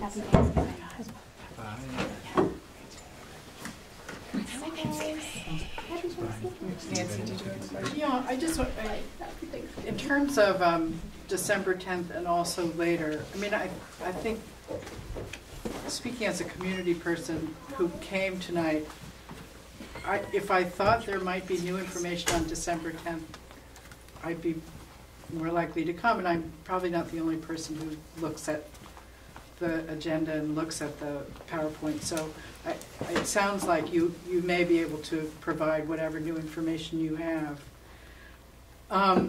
In terms of looking at the level of detail and what I think community people want and need, and you might not hear it until February once the budget's all set, but I think people not only want to be able to look at it in more detail, comparing previous year to the projected year and current year to the projected year, but they also want to know that you all as board members looked at it in some detail before you voted, so that you not only knew certainly what the programmatic changes were going to be in some detail by school, but that you really understood the budget that you were voting on. And you'd have to have done that before you vote in January. I mean, I think that's sort of the level of confidence people want to have about a budget that they're voting on.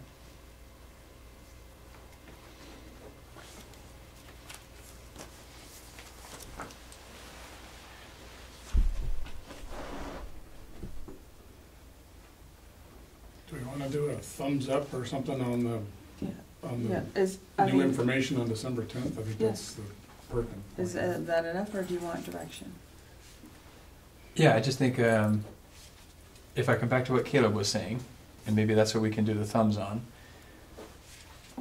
Or we can make a Updating, I'm okay with the thumbs, but I'm just, because there are grain sizes, right? So if the message from the board is share new information if you have it January 10th, that could include programmatic impact. December 10th. December 10th, sorry.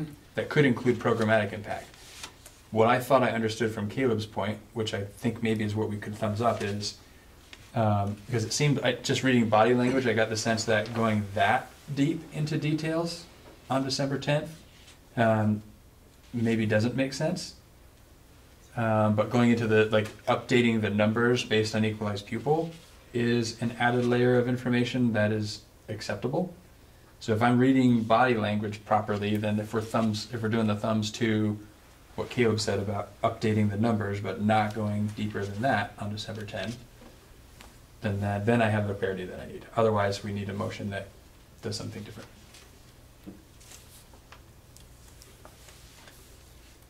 So all those in favor of just updating the equalized pupil number without programmatic impact, Just that higher level. are you thumbs up with that? Can I ask a clarifying question? The assumption is we will have that higher level before we need to vote to approve the budget. Absolutely, yes. Okay. Yep. And from my perspective, I'd like to get the board that deeper level of detail as soon as the board is able to receive it. Meaning I've had it, I have thought about what changes need to happen relative to that, and I'm prepared to share the impact of those changes, which probably realistically isn't until the board's December meeting, which is a week after this December 10th. And even that's tight, like, so closer to December 15, I think our meeting's on the 17th, is it? Something like that? Yeah. And just That's as a point, there's the other piece of information, and that's the commissioner's letter on tax yield, which is slated for December 1st. And we haven't heard that that's going to be delayed, but the yield impacts those tax rates pretty directly. Mm-hmm. Not pretty directly. And that's And even just that's an their, estimate, that's so. just their looking at the crystal ball you're getting, right? Yes. Correct. But it's the one that we'll use That's your until May when they give us the final number. They're going to basically estimate the percent increase as a state on education spending, and that's going to drive what the yield will be, and then they'll actually get the percent increase on education spending, and that will officially determine what the yield is. When do they solidify the penalty level?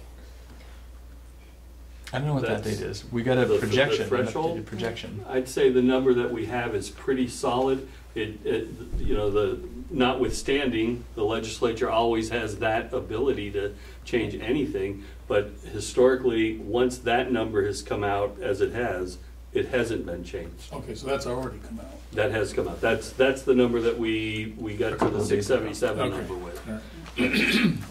And the reality is, at the end of all of this, I mean, we voted last year on the tax rate, and I'll use Bristol as the example. By the time we got to the yield at the back end in May, it was a 1 cent difference on the tax, an increase. So even regardless of what we voted on March 2nd, until that yield comes out, that's what sets the rate. So even with the best crystal balls and waiting as long as we can, in May, our number could change. So just to clarify what we're Nice information. doing something, so it's either whether we do just the numbers change and you present that. Because you were saying one of the reasons not to go into a much deeper level programmatic change is that people would start to make connections about what people might be losing their positions, and we're not ready to go there yet. Right. Okay. It sounds rather unlikely you're going to have the level of detail you need to make that decision on the 10th anyway. Not with enough time to reach out to people and do it the right way. Yeah. Yep. So I thumbs up for that. So almost that. So it's basically the same presentation with different numbers. Yep. Possibly. Better numbers. Hopefully. Better numbers. Better Exactly. numbers, yes. Well, just put that in a motion. Better It must be better by Better December numbers. 10th. And I was thinking, so Yes. maybe at the next meeting, we could see if we want to create a small committee of people that wants to dig in deeper. Is that how we should do that? And they could have an, I'd like to think about that before we determine whether we're gonna develop another group, because I really think that's work that we should all do as a whole, not a small group. I think that's the whole, we all have to bear that load. Maybe it's a board training opportunity. Yep. I'd love to have Me a too. accounting Yeah, I was training meeting wondering- dedicated just to the budget. About an hour crash course in budget. And it might be, so we have the December 10th evening already. I think we've anticipated an hour, which I think if we're talking this level, an hour seems reasonable to present some information and get some input from the community. We could, on one end or the other, tack on another hour or two for board education around budgets, all things budgets. And we could use current year and past year with lots of detail, and we can actually bring variations of detail, and we get some reaction from the board about what's the Goldilocks version of detail that is desired to bring forward to the community. So wrap that all into. By we, it means you. And I think we have to plan at that to put a question out to the community that attends it, so that we gather some information and can base what we do next on the information we get from them. So, like, whether it's a couple of questions, or I don't know, that Menti worked fast, and we could see what it was without too much collecting kind of thing, so I'm wondering if that might not be a bad idea, because then it goes right into spreadsheet format. It's Right. really easy to Yep. do something with. Yeah, and I thought if our questions were thoughtful enough to be, choices or something like that, that would be helpful to us Yeah. as we go to the next step. So we're talking about for December 10th, doing some polling. Yeah, Who determines what those questions are going to be? well, I think, we'd have to think about, Because we don't meet again before that. Right. Nor does the community engagement committee. I would think you and I as chair and vice chair could come up with some sort of direction around a couple of questions, Okay. where we just. Could we? We could meet maybe the three of us to talk about what does that evening look like, and what do I need to do to prepare, and Okay. Yep. And could we share those questions with the board for feedback beforehand? That would come to one or both of us, just to say, Well, could the does this poll, look good, or are we missing anything? Or could the poll basically, if you're going to provide maybe a couple different format scenarios at the training session, we're talking about maybe polling whoever happens to attend on what format they're. No, I was thinking of, around the kinds of information, what's gonna make them, what's gonna be helpful to them to understand. I mean, just to get an idea, I was thinking that in particular, rather than us saying, oh, well, they want this, let's hear from them, see what their initial response is, kind of thing, for what they need to understand it. maybe even like Caleb was saying, what kind of information, what kind of details are, whether it's FTEs or, I don't know, it just, like, I think they probably have a picture they want painted, and, if we maybe have an idea of what they want to see, then that's helpful to us. The other thing I think we have to think about is those values, because some of the things we're gonna, as we get where we're adopting a budget, we should be looking at those values, because they've already given us those values, and they're important. They rank them, so we should be looking at that too as we look at the budget. Can we see that? Can we see the values in the budget? Not value and the money, but are the community's values represented in the budget we're gonna present to them? I think that piece of it was handled well last year. I thought there was some good language in the overall presentation that tied the discussions that we had to those values. So I think that's a good thing to continue. But I think also, I mean, I know when I'm presenting to people who don't have they may think they know what they want to see, but they don't really know what the possibilities are. Having some possibilities put in front of them, having people react to that sometimes is more of a creative process than having them try to come up with that on their own. That's what I was just saying. If you had 3 or 4 different formats of this, it might, even if that's not the end format you end up with, because people's reactions to it is X, at least you have that reaction. The reaction can be more helpful sometimes than... Right, and that could be like those samples that I sent to you. I mean, maybe we just show a couple of slides from those samples and say, is this what would be easier for you to understand when you're looking at the budget? And start from there. Maybe then somebody would come up with something. Okay, are we good, everybody? Did we finish with our thumbs? Yeah, we did. He said he would. I think I have what I need. Okay. Right. And I just want to check 2 other things that I think just happened. I think we're going to connect about the 10th, the 3 of us. Yep. And I think we just added some time to the 10th for this board. Yes. And I'm guessing, so I think we're scheduled 6 to 7, 7 to 9. Less than 2 hours, and we're not going to get too deep into what you want. Okay. Wow. It's going to take a couple of hours. And community members can attend that also? It'll be a public meeting. It's a public Yeah, meeting. so if people want to stay to get the same information. Yeah, I think we'll want to be mindful of the intent there is to educate the board. Right, so it wouldn't be a lot of back and forth with the community because we would have a short time, so it would be, they could certainly, But for transparency, they could right, just. they could listen in and hear what we're, but. I have a couple of old college accounting books I can bring with me. What did you just Sarah said something about dinner. Could we do that? Could we have pizza? I don't mind paying for my pizza. Yeah, I'll kick in $5. Just it would be lovely. Sure. Yeah. Yeah. Thanks, Sarah. Sorry. Katrina talked Katrina about left lunch at school today and yesterday. I totally agree with her. All right. Help me remember pizza. I'm counting on you.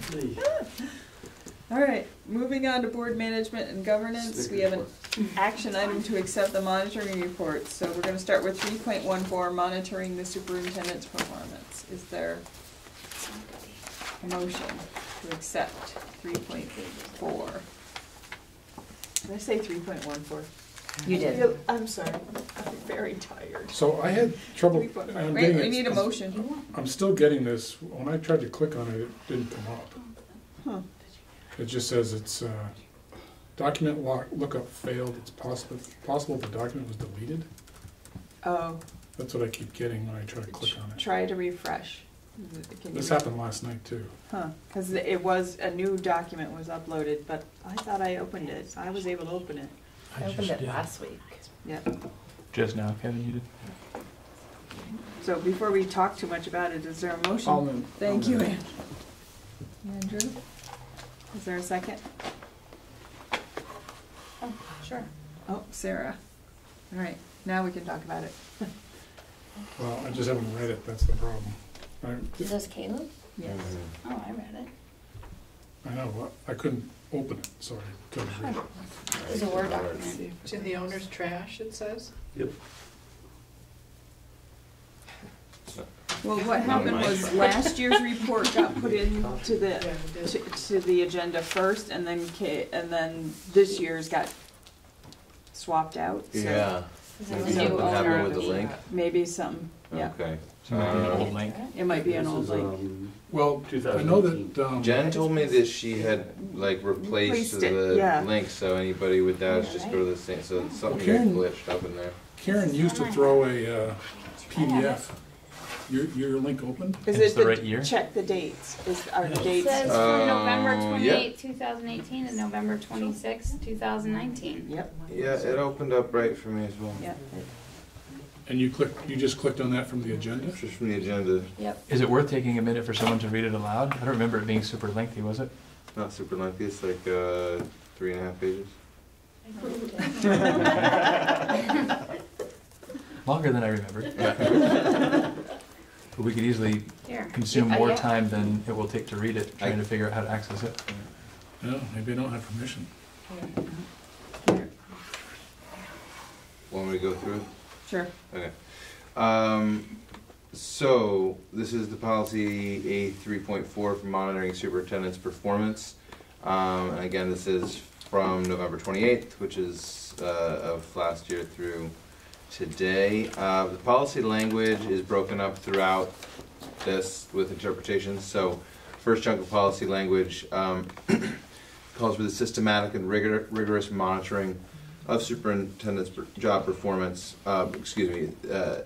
systematic and rigorous monitoring of superintendent's job performance will be solely against the only expected superintendent's job outputs, organizational accomplishment of board policies on ends and organizational operation within the boundaries established in the board policies on executive limitations.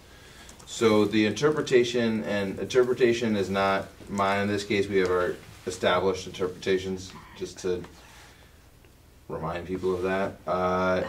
So I interpret systematic and rigorous monitoring to mean the evaluation process is an ongoing, constant, and consistent process based on the established monitoring reports. Interpret organization to mean the Mount Abraham Unified School District, including all school staff and students within the education system. And interpret superintendent's job performance will be solely against the only expected job outputs to mean that the board will evaluate the performance of the superintendent by evaluating two main areas, and that is organizational achievement and organizational operations. With the first category, and I'm paraphrasing here a little, basically being about the ends report, and the second about executive limitation policies that we see month by month. Those are the main two categories. So evidence, the ends monitoring report is listed and linked in the document as one big piece of evidence, and then monthly executive limits monitoring reports are listed as the other evidence. I think one of them is linked here. So I am reporting compliance as a conclusion, and what I'm saying that is over the past year, MAUSD board has maintained this prescribed schedule within our work plan of reviewing and approving the superintendent's self-monitoring reports according to board policy. Then I did say this, despite the fact that non-compliance has been found in some instances, the process is working as intended. When non-compliance has been determined by the superintendent on individual reports and then certified by the board, we agree it was non-compliant, we have asked the superintendent Reed to address and correct the non-compliance. I talk about that more in regards to the end policy. Oh yeah, that's here. So during our October 2019 meeting, the board did not accept the ends monitoring report presented because it reported non-compliance. And then I referenced that in this meeting, the November meeting, the board is presenting with the revised report, which we have already accepted, but that's linked in here as well.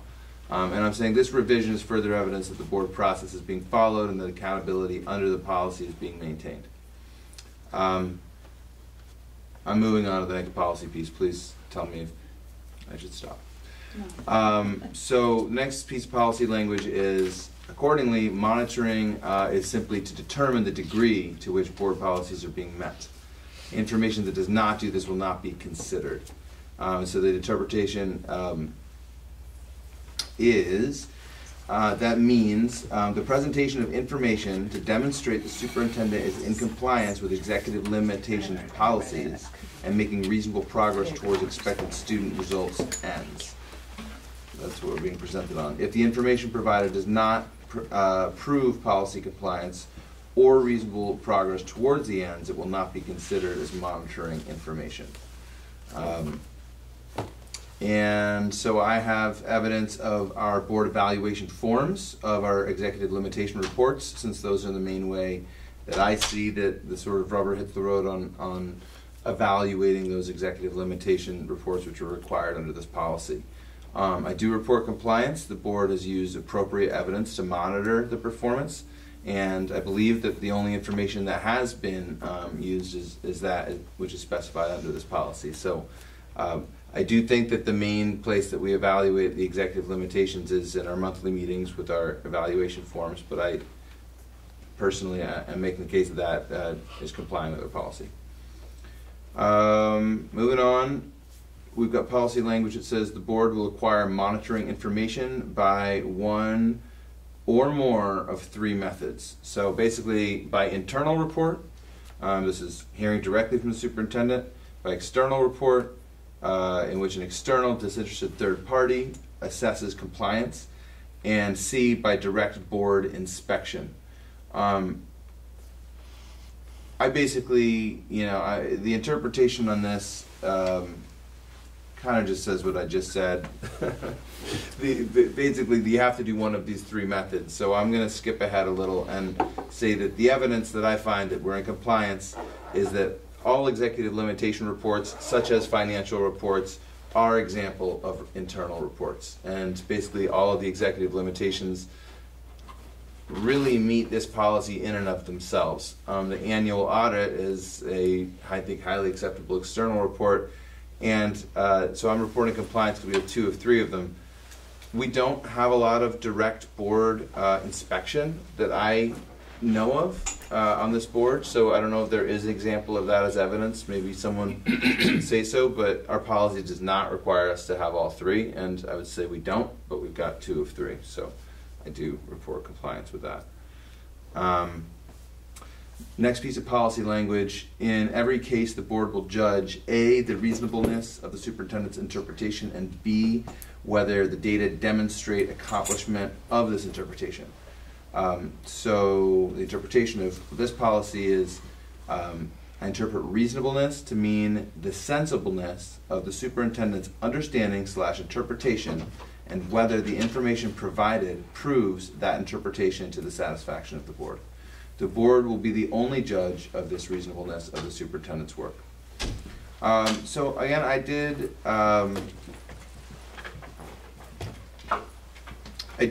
have, again, evidence that the October ends monitoring report was not accepted. That was in concurrence with the superintendent's judgment, which I think we found to be reasonable, and I linked the board monitoring worksheet to that. The board, let's say, excuse me, I'm a little popular. So yeah, in conclusion, I am reporting compliance on this. Trying to move quickly over this, but when the board decided to not accept the ends monitoring report, there was a discussion of the interpretation of the policy. Since Superintendent Reen was reporting noncompliance, it provided an opportunity to discuss whether this was truly correctable. There was a discussion about whether it was possible to come to compliance with certain ends policies that are by design aspirational. While we expect the superintendent to work to achieve the goals set out in all ends policies, we can acknowledge that the process to get there never ends. This type of discussion is necessary and helpful as the MAUSD board continues to monitor the superintendent's reasonableness of interpretation. We are also assessing whether data demonstrates accomplishment of the policies when compliance is reported. There's a key requirement of this this is a key requirement of this policy and is happening within the monitoring worksheet and the process. So making the case for compliance there. Almost done. Last policy language: in every case the standard for compliance shall be any reasonable superintendent interpretation of the board policy being monitored. The board is a final. That sounds familiar. It does. Do I have that twice, or is it just really similar?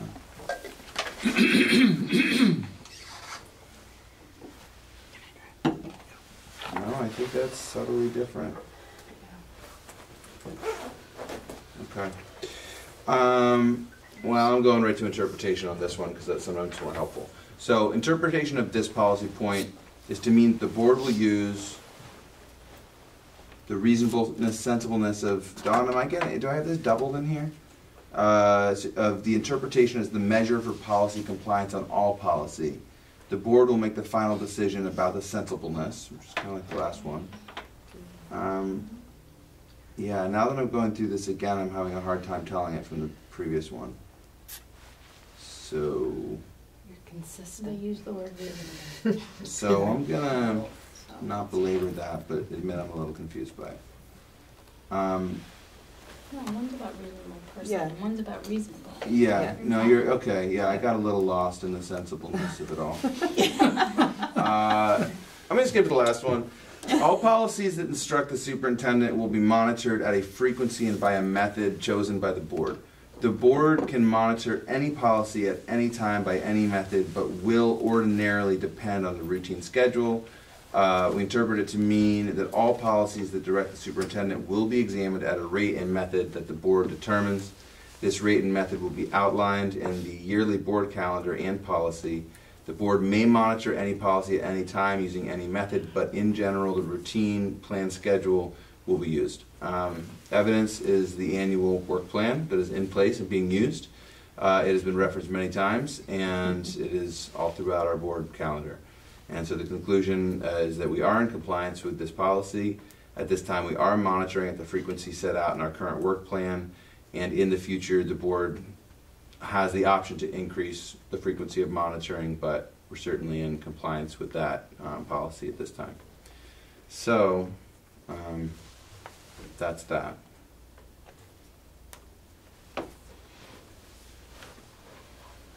Any questions, comments?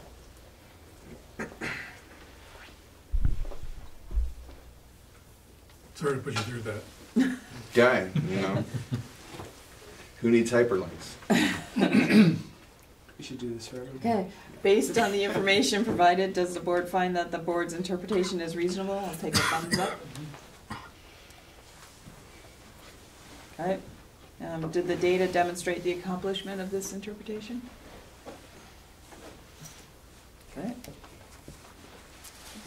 All right, all those in favor of accepting 3.4 monitoring superintendent, the monitoring report for 3.4 monitoring the superintendent's performance, please say aye. Aye. Any opposed?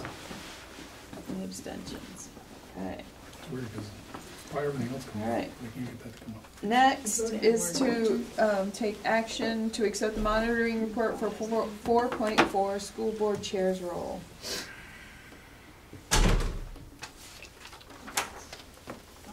So we need a motion. So moved. All right, Steve. Is there a second?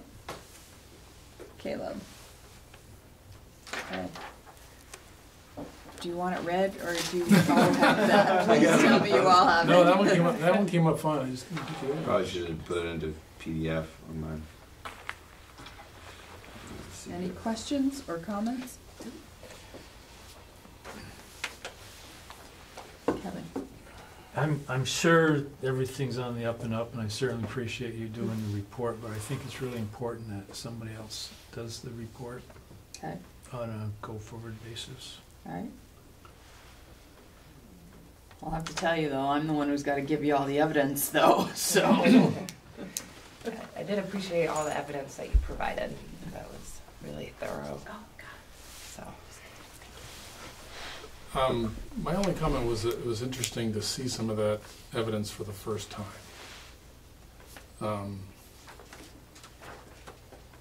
And I don't know if that's good or bad. Well, do you have something specific? Well, like your correspondence with Christopher Ross. Yep. You know, that's not something that I knew was going on or knew about. Mm-hmm. And so I learned about it in reading the evidence. So that made, I don't know if the chair is responsible for, at some level, speaking on behalf of the board. Is it important that we all share that message? I can certainly do that. It's just a May fall question. into the be careful what you wish for. Well, I know. I'm just Get CC down. I'm just saying. It's a question that came up when I was reading this stuff for the first time in this monitoring report. So I don't know how everybody else feels about it, but We would just not have, or we would just not reply, because we wouldn't want to turn it into a conversation. Right. yeah, it would be informational only, I would think. Could even be blind copied or something. But, and again, this is just me speaking. Just a reaction that I had from reading the thing. So I find it supportive to read because it helps me understand how to articulate what we're doing as well. So reading your words help me understand better.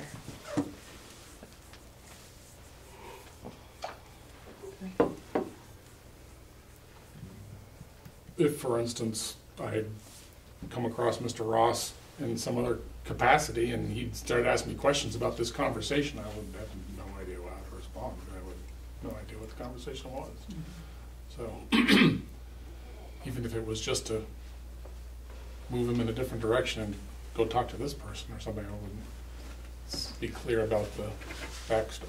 So would that apply to like a parent who contacts me and says, I want to complain about this? I don't know, Don. I'm not. I know. I'm just asking. I mean, Yeah. because sometimes with Christopher, it's just a, hey, how does this work? Yeah. What does it mean? How do you decide when you go into executive session or some? Like, I might get a letter. I have gotten a letter from him that said, how do you decide what to go into executive session about? Right. So, I could send you every time I respond to somebody, even if it's just to send them, through the chain. Well, it might be that we want a filter, and you can certainly be responsible for the filter. I mean, it may be that if the conversation is more elaborate and it's trying to express the board's opinion about something. Yeah. Obviously, if somebody's got a personal complaint, Right. you need to move them to the superintendent's office. That's Right. not something we need. There are times when I have to withhold information. If I anticipate that this is going to a place where it's going to get to the board, I can't tell you everything along the way because I've, in a sense, tainted you with information. Mhm. So there are times when I have to withhold the information and give it all to you so that you're looking at it with clear eyes and nobody can come and say, well, yeah, but you had all this other information. Right. So, I guess this just brings up the question of like, is this sort of what we empower you to do as the board chair, is to manage these things, and then we get to see it, but we get to see it via the way you've done it, via the monitoring report.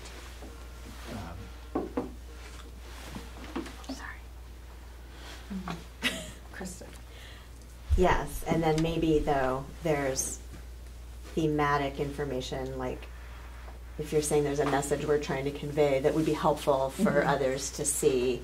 Okay. In those instances, like, okay, here's how we're trying to handle this, so we're all sort of aware of what the messaging is. I think could see I may that be more being- driving towards if you're not just an informational exchange or a personnel problem that you need to redirect, but where you actually have to speak for us on a policy that we've decided or something, that just gets circulated to everybody so we know that you've spoken to us, basically. It's only maybe in that narrow capacity. Right, and I think last year I did it with a community member who messaged everybody about an issue, who happened to also be a staff member, and I did I sent that. That was it. Not everybody got it. Certain people got it. So then I sent it out to everybody so that everybody saw what was the message, and then I also included my response. Yeah, I actually can remember a couple examples of that as well. So it's not black and white here. I'm just okay. It raises another related question. There are times when a community member emails a group of people about a complaint, oftentimes it'll be Don and I, and then some board members, whoever's name comes to the top of their mind when they think about board members, but it excludes lots of other board members. So then some board members are in the know because then the CC all thing happens, and others are in the dark. So how do we broaden or make more consistent the knowledge board members have of that complaint? Because it doesn't even necessarily always follow town. Right. Yeah, right. And that happens frequently. That we often get something that there's maybe 3, 4, 5, but there's apparently a whole random board members. Like there's Yes. no There. understandable rhyme or reason to how the board members were selected. Yeah. Well, the thing is, you guys are making decisions then, because we can only make decisions in meetings. Right. So you're not making any decisions, you're just telling people at the chain of command Right. and giving them that information. Yeah, and I'm not really so much interested in that. I think it's more when somebody asks you for a statement from the board about some policy that we're working on. So more positional. So more of a positional statement on behalf of the board rather than a procedural explanation of something. Right. Okay. Okay. All right, that's good to know. Okay. Any other comments? And then somebody will have to, if you all feel strongly about somebody else doing it, then somebody else will have to swap out for a monitoring report. I only bring that up. Well, it was brought up last From, year too. that Yeah, I brought it up from an last year. arm's It seems length a that little odd, just that's all. makes Sure. sense. And then, and even if it's as simplistic as you give me, for example, all the information, I'm still Yep. processing that and have the opportunity to question that. But Yep. from an audit point of view, I think that could at some point raise questions. So I'm fine. Is the time then, so when we go over the annual work plan where it has all of the Yeah. policies, and that's when we That's sort of right. assign who's doing what policies, Right. that makes sense as to when to figure out who's doing that. Right. And I'm not asking to be thrown under the bus. Careful. Just one question I do have with this is that I think the evidence is a good reminder of the type of tasks that you do have to sometimes take on. The chair does have to sometimes take on the role, and that the policy doesn't necessarily speak to that, specifically to the kind of public-facing or press-facing communication for the board. I was seeing that you included that as some evidence, and I see how it relates to the policy, but I also think it's not as... Reading this, I wouldn't necessarily know, is it the intention under our policy for the chair to be the conduit of certain kinds of public-facing information, or is it that a subcommittee, that's a communication subcommittee or something like that, should be? And maybe that's just an opportunity for clarification within our policy, because it does occur to me that there's, I just don't, and maybe I'm missing something here, but I'm looking at the first policy. There's the meeting discussion content will consist solely of issues. Right. There's the information that's neither, and there's not one of those that really. On 2, if you go to 2C, the chair may represent the board to outside parties in announcing board-stated positions and in stating chair decisions and interpretations within the area delegated to her. And so that's really what that would be talking about in announcing board-stated positions. Right, because then if you go to to another bit of the policy, it talks about our one voice kind of thing. So, and board decided board decisions. Right. So my comment wasn't that I had an issue with your role in doing that. It's just knowing that you have done it. Is the Yep. Yeah, sorry. And then I don't know if we want to. We voted to adopt this new communications secretary and whatever, and I wonder if we need to have a little working session about how that, maybe putting that in the policy somehow. It probably should, because right now we're a little willy-nilly. Yeah, we're on the edge of teetering out of our. So that And and Chris and I chatted about that when we initially talked about that board communication plan and how that we would just sort of all work together to kind of make sure that it was, you know, we're all part of it. But Krista.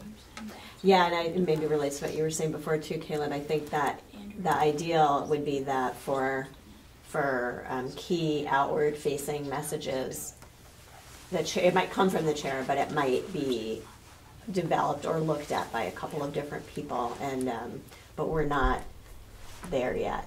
Right. Well, and that was a piece that I could not fit in there. Oftentimes, if I have something and I'm struggling to wrap my head around it, I reach out to somebody else to look at it and give me some feedback, and then what ends up is it becomes a part, collaborative, right, kind of thing. But that was really hard to.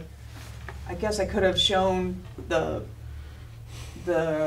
request for some information, my response, and then somebody else's response. I mean, I know Steve has done that with me on some. Krista has done that with me.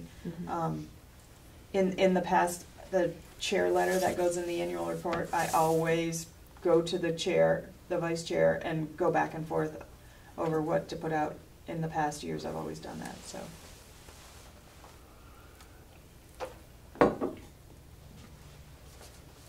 And for big things like that, I don't know if it makes some sense, even if you're only really poking one person for the answer, that maybe it's CC'd to all of us, just so that we're aware of the process. Like So- what happens now with the chair letter, I send it out, once I get it where it's set to go, then I send it out, here's what it looks like to everybody. Before it's posted. Yep, so that you're not seeing it for the first time. Right. And that's been happening for the last couple of years. Or more.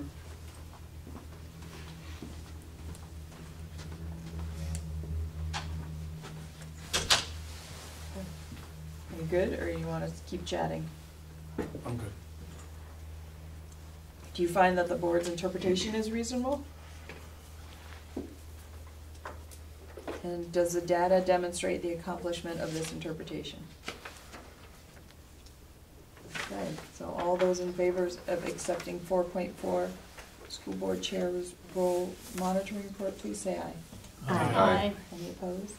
Abstentions, okay. Our update on negotiations is that we have completed our training and set our dates and waiting to get to work. That's about all that's happened. Kevin. So the VSBA has this document called Strategic Plan, and one of the things in that plan is labor relations, and they talk about having master agreements to include clear standards and measures other than seniority that allow administrators to make reductions in force determinations that are in the best interest of students. So that sounds like a big departure, and I don't know if it's flowed down to us and our negotiating committee or not.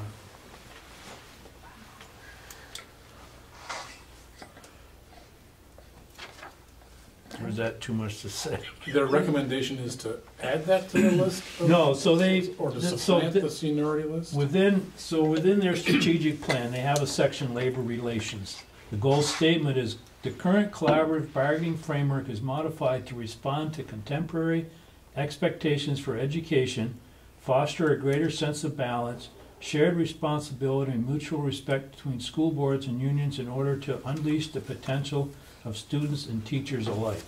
And then they've got a whole bunch of bullets of things that they support and blah, blah, blah. And one of them is this master agreement is to include clear standards and measures other than seniority that allow administrators to make reductions in force or other things, really, that are in the best interest of students. So, Is this a plan that the VSBA is advocating districts adopt, or it's a it's their working document. Uh-huh. And so as they go through the processes that they go through, it's sort of like their framework for the monitoring reports and whatnot. Mm-hmm. And no, they're not disseminating this down and telling individual boards this is what you got to do, but it's out there and it's being discussed, you know, as at that level.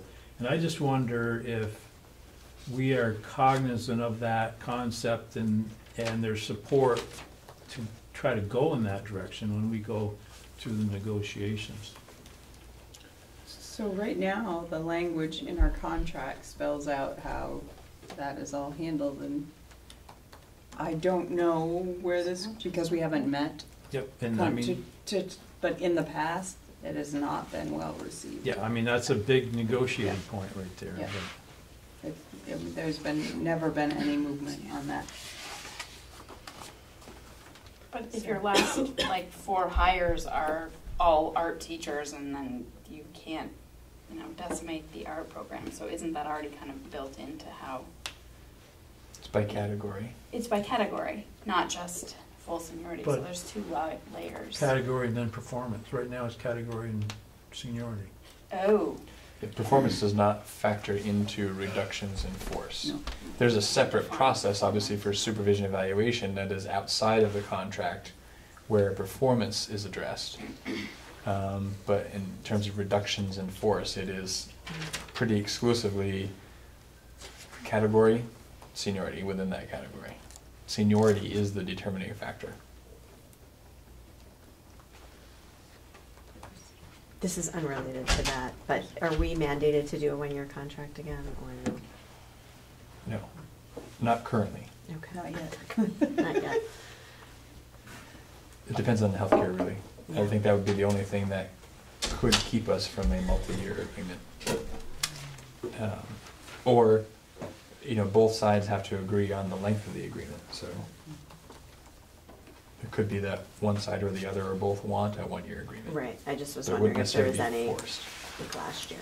And we're not anticipating being forced to have a 1-year You're not. contract. No. I'm still, at this stage, Mhm. crossing my fingers, because it's just dependent upon a decision that stands with regard to healthcare.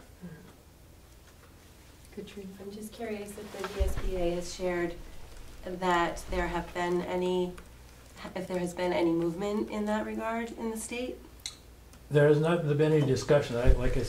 This is their working document, and I just happened to read it. I'm not part of the executive committee or anything that bases and works through the monitoring reports or performance reports for the VSBA. I thought it was kind of novel. They had a whole section on labor relations with some fairly progressive language in it. And no, I haven't heard anything today. It's not a buzz. all 3 meetings I've got to. Enough of that. All right. We'll keep you posted, though, as we progress. Next is the update community engagement committee.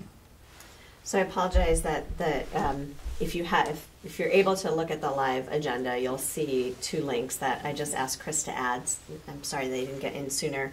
And we're not taking action on either of them now, but for discussion, that you'll see the next steps document that we put together that just kind of, this is posted on the community engagement website along with data or all the information that was shared at our various meetings, but it kind of distills for folks what's next on that front. And so we're working on figuring out what the constitution will be of the meeting we'll have with the school board and district leaders to kind of go through all of the feedback we gathered and determine what we might do next. So that's the next big thing that our group is going to be working on. But also in light of the fact that, especially after that time, if we do choose to pursue different scenarios and then studies are conducted, then we will need to continue an additional community outreach. And since it seems like we're really more at the beginning of this work rather than at the end, where we want to talk about the option of continuing our work with Sue McCormick, who's just been really invaluable in helping us shape conversations that I think have been productive and well received. So the second link is for a proposal, and I think we'll take action in December. Right. So if you can look at this between now and then with an eye toward discussing and then deciding what to do about it next month, that would be great. But essentially, she's kind of presented like a menus type of scenario where we could choose from one or more of these options. The most immediate one is having her help designing and facilitating this January meeting. And then we could do that in combination with regular consultation throughout our facilities planning process, and or have her work really specifically with us on some engagement work in the fall after that those potential studies would have been concluded. So yeah, I guess that's where that's at. I'm happy to answer any questions people have. I don't know if it's appropriate to ask folks to give me just share initial reactions to this idea. Can we talk about it briefly right now? And I only say that because I know that this January meeting will probably be at the end of January, but it's not that far off in the distance, and it might be nice to be able to just gauge whether that's something we think we might be interested in exploring, so that we could, give Sue a heads up. Hey, we may, keep your calendar open. She is contracted to work with us through our next planning meeting, which is December 16th, which is the day before our next meeting. So I don't know how close. I mean, you can sort of get a thumbs up from people. And okay. So Anybody? I'd frankly like some time to digest this myself, but. Sarah? One, I really want to acknowledge all the work that you did. Oh, thanks. Really very well received in the space I was in. And oh, good. I just wanted to let you know that you really did a good job. Thank you. I appreciate it. And number two, what kind of meeting are we talking about in January? Like lengthwise? I guess I just need a little bit more detail. Is this like I've got to be gone for a whole day? Is this a... I mean, I the don't... word retreat has been used. Well, it is on there. But I don't recall that we discussed it with that word until the proposal. Right. Do you guys recall? No, I don't either. I mean, I think, that's... Big discussion. Yeah. So when our planning committee meets, we have some things to chew on as far as what that could look like, what information we want to share with the board and the admin team, and then what information we might want to get back. And I think at that meeting, whether or not we know if Sue is formally working with us, we might be able to get a feel. I wasn't imagining more than like board meeting length of time, but I don't. So my thinking about that meeting, and that may be off, is that's sort of the meeting prior to the board taking action. That's the synthesis of all the information, boiling it down to what direction does it seem to be pointing the board toward in terms of 2 or 3 or 4 scenarios to invest money in on a study. Yeah. So I had a sense that it was going to be at least a half day.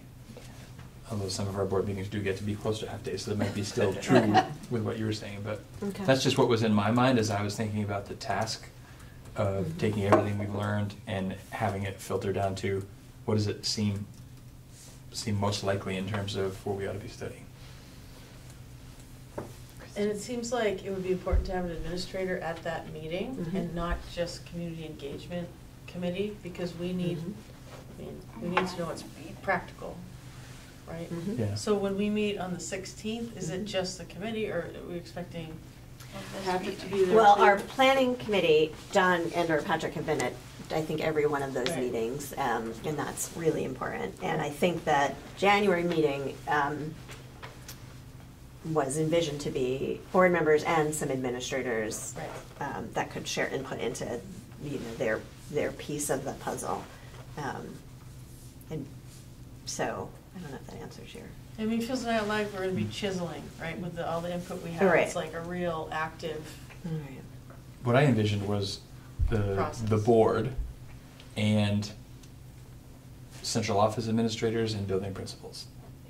Like, so your educational leaders and then your board talking about what have we learned, what makes sense, what doesn't make sense, think about the educational leaders and reacting to what we hear from the community and the feasibility and the potential impact on students seems critical, right? A lot of community members don't necessarily know the potential implications for their thoughts and ideas on students given the practicalities of operating 6 schools in 5 towns. That's where I think you need administrators to offer those insights as you weigh community input, realities, etc.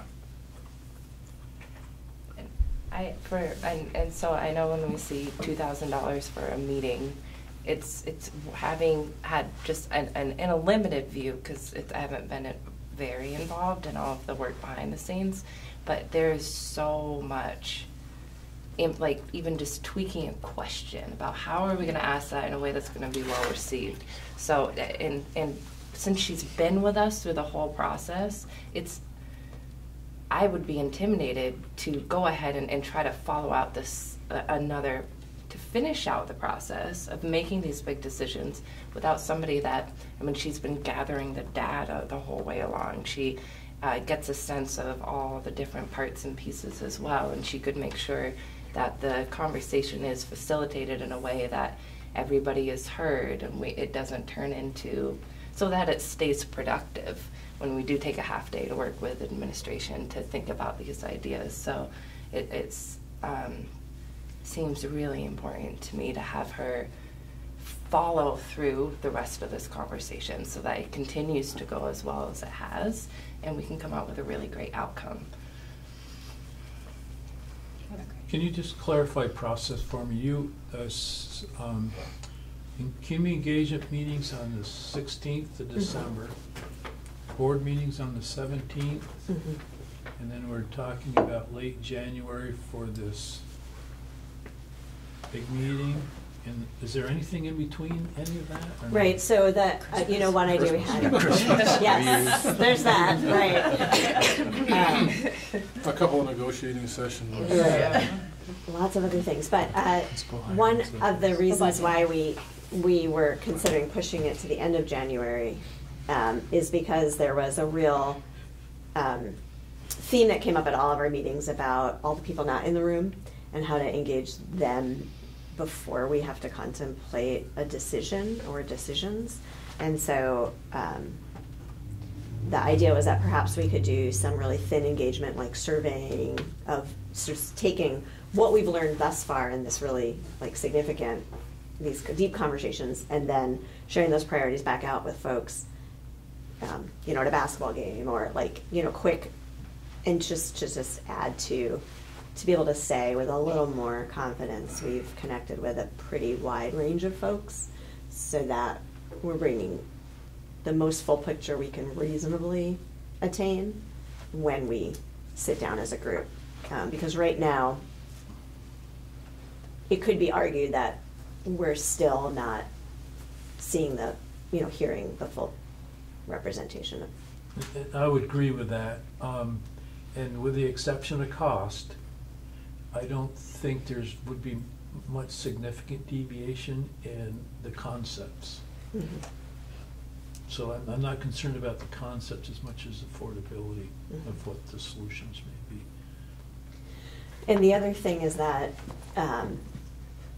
it is feasible that, this is all a draft timeline, so the draft timeline has us doing this meeting at the end of January. I think we all want to move forward, but I just want, say that that's a draft. The other thing I wanted to add to your point, Liz, is that Sue has, we talk on the phone pretty much every week for an hour, and then oftentimes Don or Patrick are part of those meetings, and sometimes there's an additional phone call. So it is way more than just the actual meeting. It's the work leading up to, and then I imagine, with this January event, the work after to distill that. So. And I agree with Liz. I think Liz laid it out very succinctly as to the wisdom of having continue at least to that January. Yeah, I really don't have any issue with that. My only issue was just seeing this for the first time and trying to understand what it's all about, so. Yeah. I think if this, if this is gonna be like we finally distilled it all, let's have a real working session on where we're going from here. I think that's tough to envision in an hour or two. More pizza. So, would the administration find someone facilitating that meeting helpful, or how would that happen otherwise? The January meeting. So I'm thinking about when you hire a trained facilitator, that means none of us are doing it, and we can all be participants. Right. It's hard to be a participant and a facilitator, and I think this is important enough that we should all be participating. This is our chance to I actually just participate. wanted your perspective on Yeah, that. that's where I come from. I think my thoughts that I share with Krista were I'm not sure we can afford not to continue. With Sue specifically, given our history now with her, and the importance of what we're talking about. This is not a small challenge, and it does not have small implications. So to do it really well, start to finish, I think is critical. So this morning I ran into somebody from Madison who said, so you were having those meetings and you were talking to your community. We got a hold of your presentation. Mm-hmm. If we had had that presentation, we would have been able to come to some decision and actually seriously consider closing. You guys are doing such a good job with it. Mm. Like, they were all, she just could not stop talking about, if we had the amount of information that you guys presented in the way you presented it, we could have made a decision. So. Yeah, and I would like to publicly acknowledge and appreciate Patrick for all your turnaround with that, your hard work and making sure we had what we need, flexibility and openness to tweaking the way information was delivered. So thank you. Patrick has been a rock star partner. So. Yeah, a couple of those slides you had at my table, people were like, this slide, especially about how many classrooms we would have to rent out, lease out. For all those folks who thought the public, people were like, oh, wow. So some of the slides really hit home in a powerful way at our tables. Good. Thank you. Yes. All right, we'll keep moving on because we do have Yep. an executive session. So legislative update? Not a lot. So the VSBA met, when was it, November the 13th, mostly an organizational meeting. The strategic plan was reviewed. That was probably the most significant policy operation or discussion. There was a couple different paragraphs within that strategic plan that talk about education leadership and educational quality, that they list out a whole bunch of alphabet soup, different acts and all that kind of stuff, and did not include 173 in it, which somebody raised a question and started a discussion. And it also, interesting, I got to think after, it still includes Act 46 from a forward-looking board.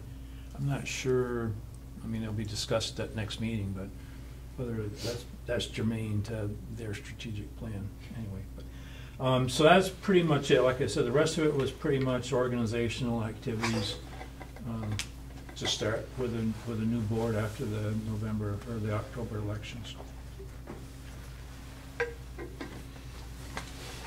All right, any questions? Okay. So we are in need of an executive session. There's an extra number in the title, or in the list. That 5 doesn't need to be there, whatever. I think it just must have gotten in there. So. I think it's Chapter 5, subsection. You think so? Because this has no. So. Yeah, when I looked it up in the law book. Oh, okay. I think that's Chapter 5. All right. Who knows who may be hinging on that number? Use this logbook anyway, isn't it? All right, It's good. so, because this is a matter of an evaluation of an employee, our superintendent, we don't have to determine the substantial disadvantage. And we're covered. So I need a motion to go into executive session and invite Patrick under Title I, BSA, Chapter 5, 313A3, evaluation of an employee. So we can go into it. So moved. All right, Andrew. All right, is there a second? Second. Oh, Kristen. She can second. All right. All those in favor of going into executive session, please say aye. Aye. Any opposed? Any abstentions? Okay. We'll give a minute and let the room clear. I gotta